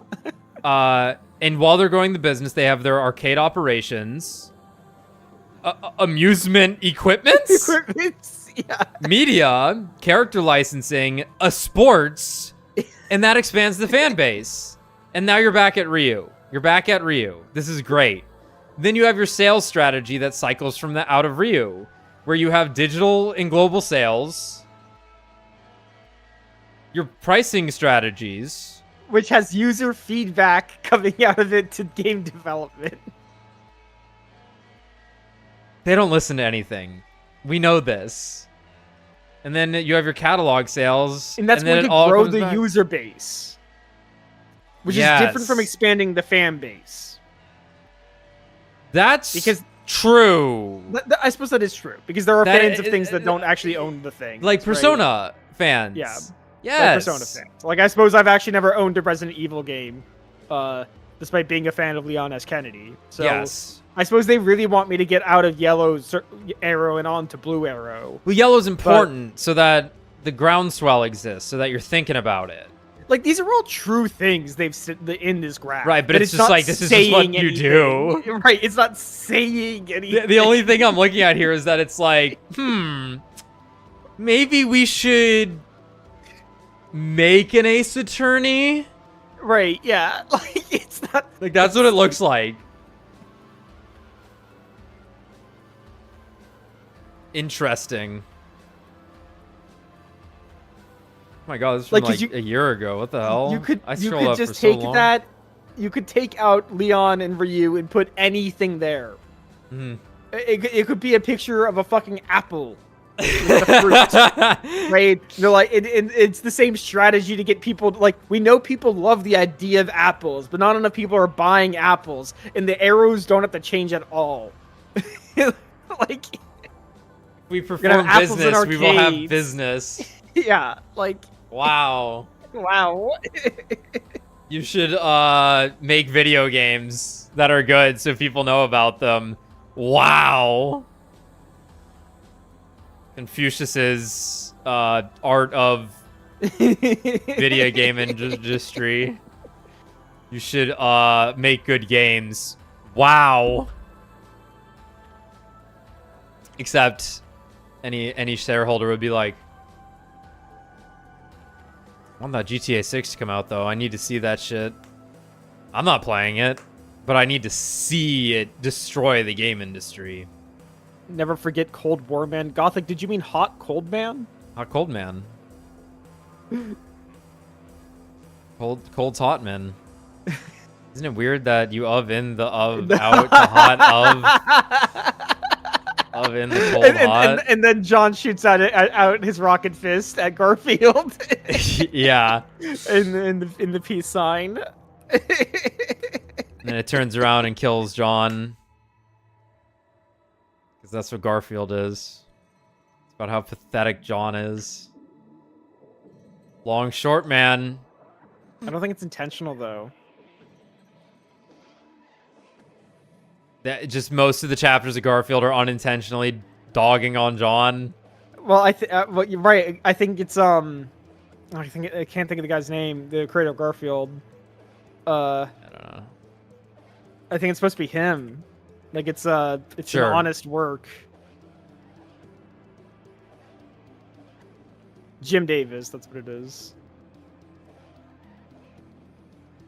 I think John is Jim. It's a better word. Jimmy John. Oh, I haven't had a Jimmy John in a minute. Nothing beats Firehouse, though. Yeah. But Firehouse, like, realized one of my dreams. Like, if I'm getting on Luffy's pirate ship, I'd be like, I want to open up a sub place as good as Firehouse, but there's French fries. And Firehouse just did that for me. I'm really, really happy they did that. And they're like really good fries also, because the sauce is good too. You got nice like horseradish sauce. Is that what it is? I think so.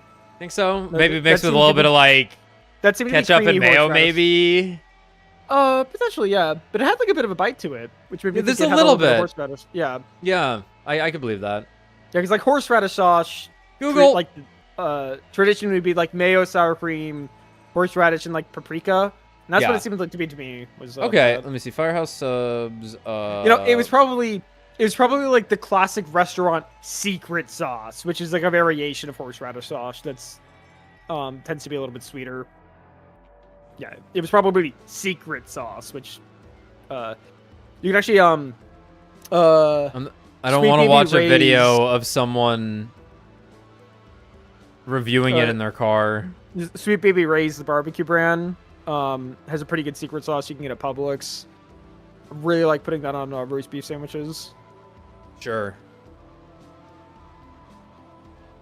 It's the Firehouse Hero Sauce.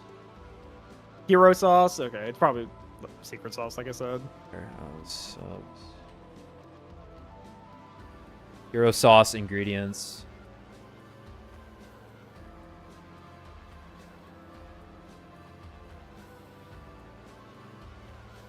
The AI has not been able to discern what it is exactly.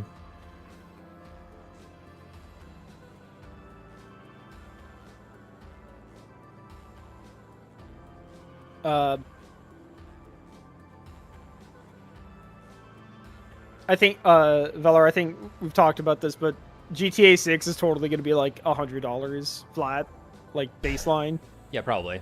And I bet it would inspire other people to increase the price of their games, but it will be the thing that destroys the gaming industry. Yeah, it's not going to incentivize devs, it's going to incentivize publishers. Yeah, I think GTA 6 is going to be $100, and then this is going to cause other games to be $100, but it'll be a bad idea. Yeah, probably. Hopefully. I'm predicting the collapse of the industry, similar to how the Death of Superman comics collapsed the comic book industry because they got really greedy. That's my prediction. Yeah. And GTA would be the game to do it. It'd be funny. I hope it's bad. I hope it's expensive and bad. 128 base is, I think. Yeah, like I said, I would believe it. I'd believe it. I'd definitely believe it. Though the actual like horrible side effect is that Nintendo is gonna be like, we can get away with that. Yeah. They'll smell the next. They'll sell. I see what I see what got twisted there. I was gonna say smell the next Sash Brothers. That's what got mixed up. They'll sell the next Smash Brothers for $100. I'd buy it. Don't let them know that, but I'd probably buy it. Yeah, but I know like Rockstar is like long on GTA, which obviously makes sense, but like they have deep money invested into GTA 6, as you might imagine. But like if the game flopped, which it wouldn't, the company that owns them would go bankrupt. Like they have all their money in that fucking game. Yeah. Although apparently fucking 2K? GTA. Yeah. 2K Interactive. So apparently GTA 5 has literally made $1 million a day since the online came out. Yeah. Who published that? Parent company of that studio.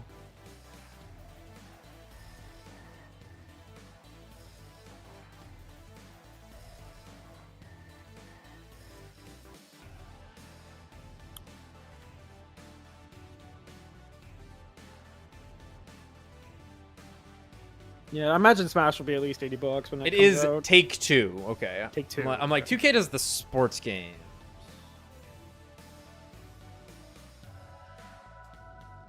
How much is the new Star Fox? Is that 50? I think it's 50. Yes. Okay. Which. And so is Splatoon Raiders. So I guess there's at least that. They're not like overpricing their games that are of small scope. Like it's a smart play because like you look at something and go 50 and you're like not full price. It's a steal. Yeah, I'll take that. But then when they ask me to buy all their DLC that I don't want for $40 for the one thing I want, and I'm like, I'm good. Yeah. I feel like they would just make more money if they didn't do that. Right, because it's like I would like to play side order at some point, but then it's like I don't want to have to spend what is it $20 for 40. side order? 40? Yeah, shit. I think it's $40 for all of the Splatoon 3 DLC, which is the campaign. Because it comes with the other city and shit. It's like yeah, and you're like, oh, I just want I would have paid $20 for the expansion. Yeah, but here's where I'd put my $80 3D Mario if I had one. Yeah, what's with that? We're gonna be 10 years without a 3D Mario. It's crazy. Kids aren't gonna know what Mario is. Once again, like, you got to put out a game every 3 years. That's just how it goes. You got 3 to 5 years to put out a game in your property, or else people don't know what the fuck it is. Splatoon DLC is 25. Okay. I just assumed it was 40 because I'm pretty sure the fucking Three Houses DLC that I didn't want was 40 total. Maybe it wasn't. Maybe in my mind it just felt like too much. You gotta pay for Anna to get Anna in Three Houses. She's got pink hair in that game. It's wrong. I actually kind of like her design in Three Houses. She's not playable though. Is she playable? Emma, if you paid for her, I gotta imagine she's playable. She might just be a special shopkeeper. That's crazy. She's not playable in most of the games. There's only well, I guess all the modern ones she's been playable since Awakening. Yeah, Awakening. She's in Fates. Perfect Conquest. Yeah, Fates. Yeah. Yeah, she got Wait, is she in Fates? Is she playable in Fates? Wait a minute. Is she playable in Engage? Yeah, she's a little girl in Engage. Oh. Little tiny fighter Anna. No, yeah, and then the weird thing at the end of that game, when it's showing what happened to all the characters, little Anna meets up with Fates and Awakening Anna. And I was like, I guess. She's in Fates. I don't fucking remember where you get her though. Playable? Yeah, I remember. Oh, I do really like her Fates design. She only on the north side? DLC. She's a DLC character.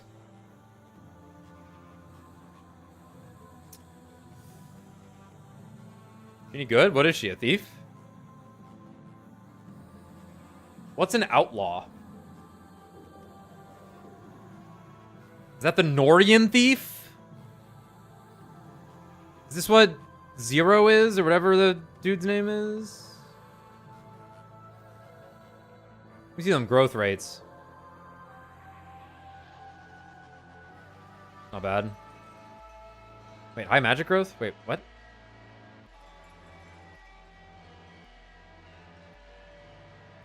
But also with a boy. Niles. That's his name. I was thinking of his Japanese name.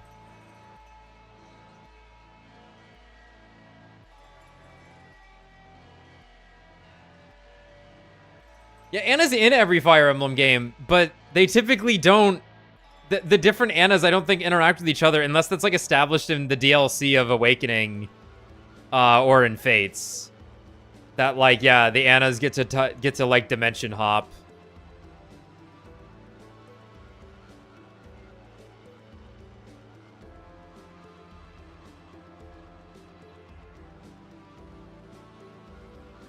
Hi, I'm Jake, and I get to fuck Anna Fire Emblem every day of my life.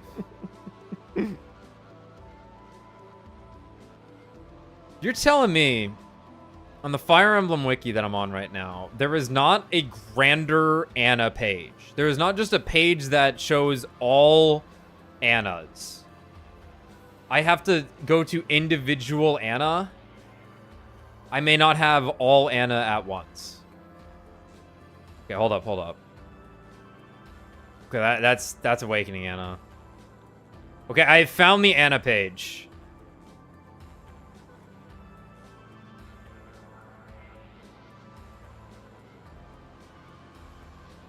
There's a fucking lot of them. Holy shit, Shadow Dragon's ugly. Ugh.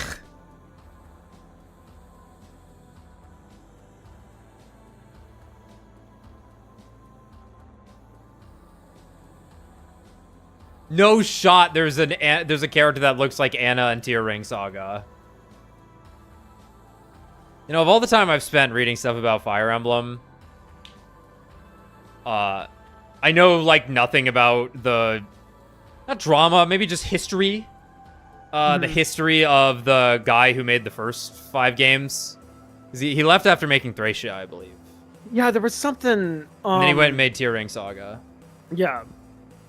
The FE Wiki sucks. I like the wikis. It's the fandoms that are bad.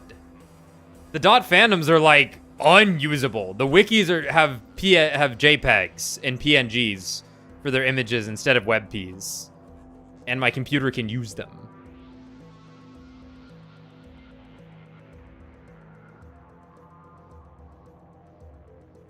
Yeah, Kaga, that's his name. I mean, he made like 5 experimental Fire Emblems, then left. and then they were like, I guess we'll clean this up.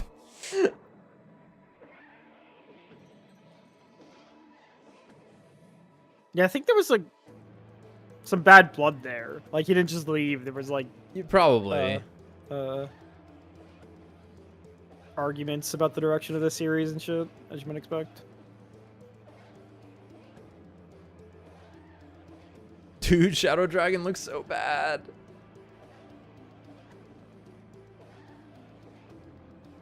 It's fucked up that the fucking Fire Emblem Muso games have like the best character designs for a lot of the characters. I had never seen Anna with a beret. What the fuck?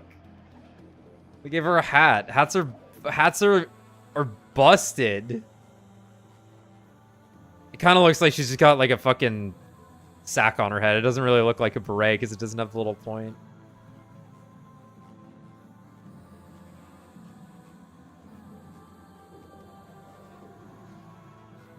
Yeah, I do like how Shez looks. That's a funny fella right there. I only ever played the beta or the demo for Three Hopes. The game's story is probably better than Three Houses in like every conceivable way.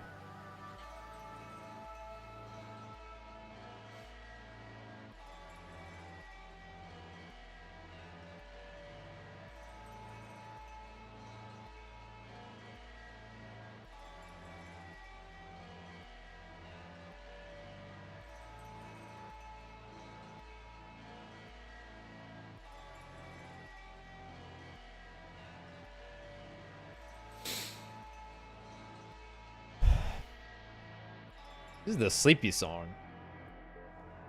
It'll make you go. Yeah, exactly.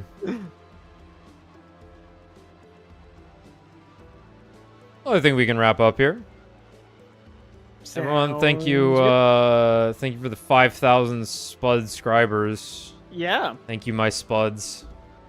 The delicious golden potatoes, whom I would deep fry and eat with Firehouse Hero sauce. 5 years, 1,000 subs each.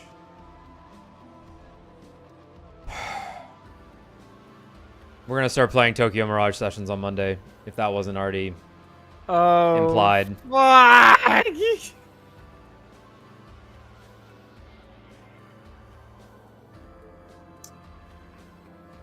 But don't think it'll be so simple. Just have to come and see. Come and see.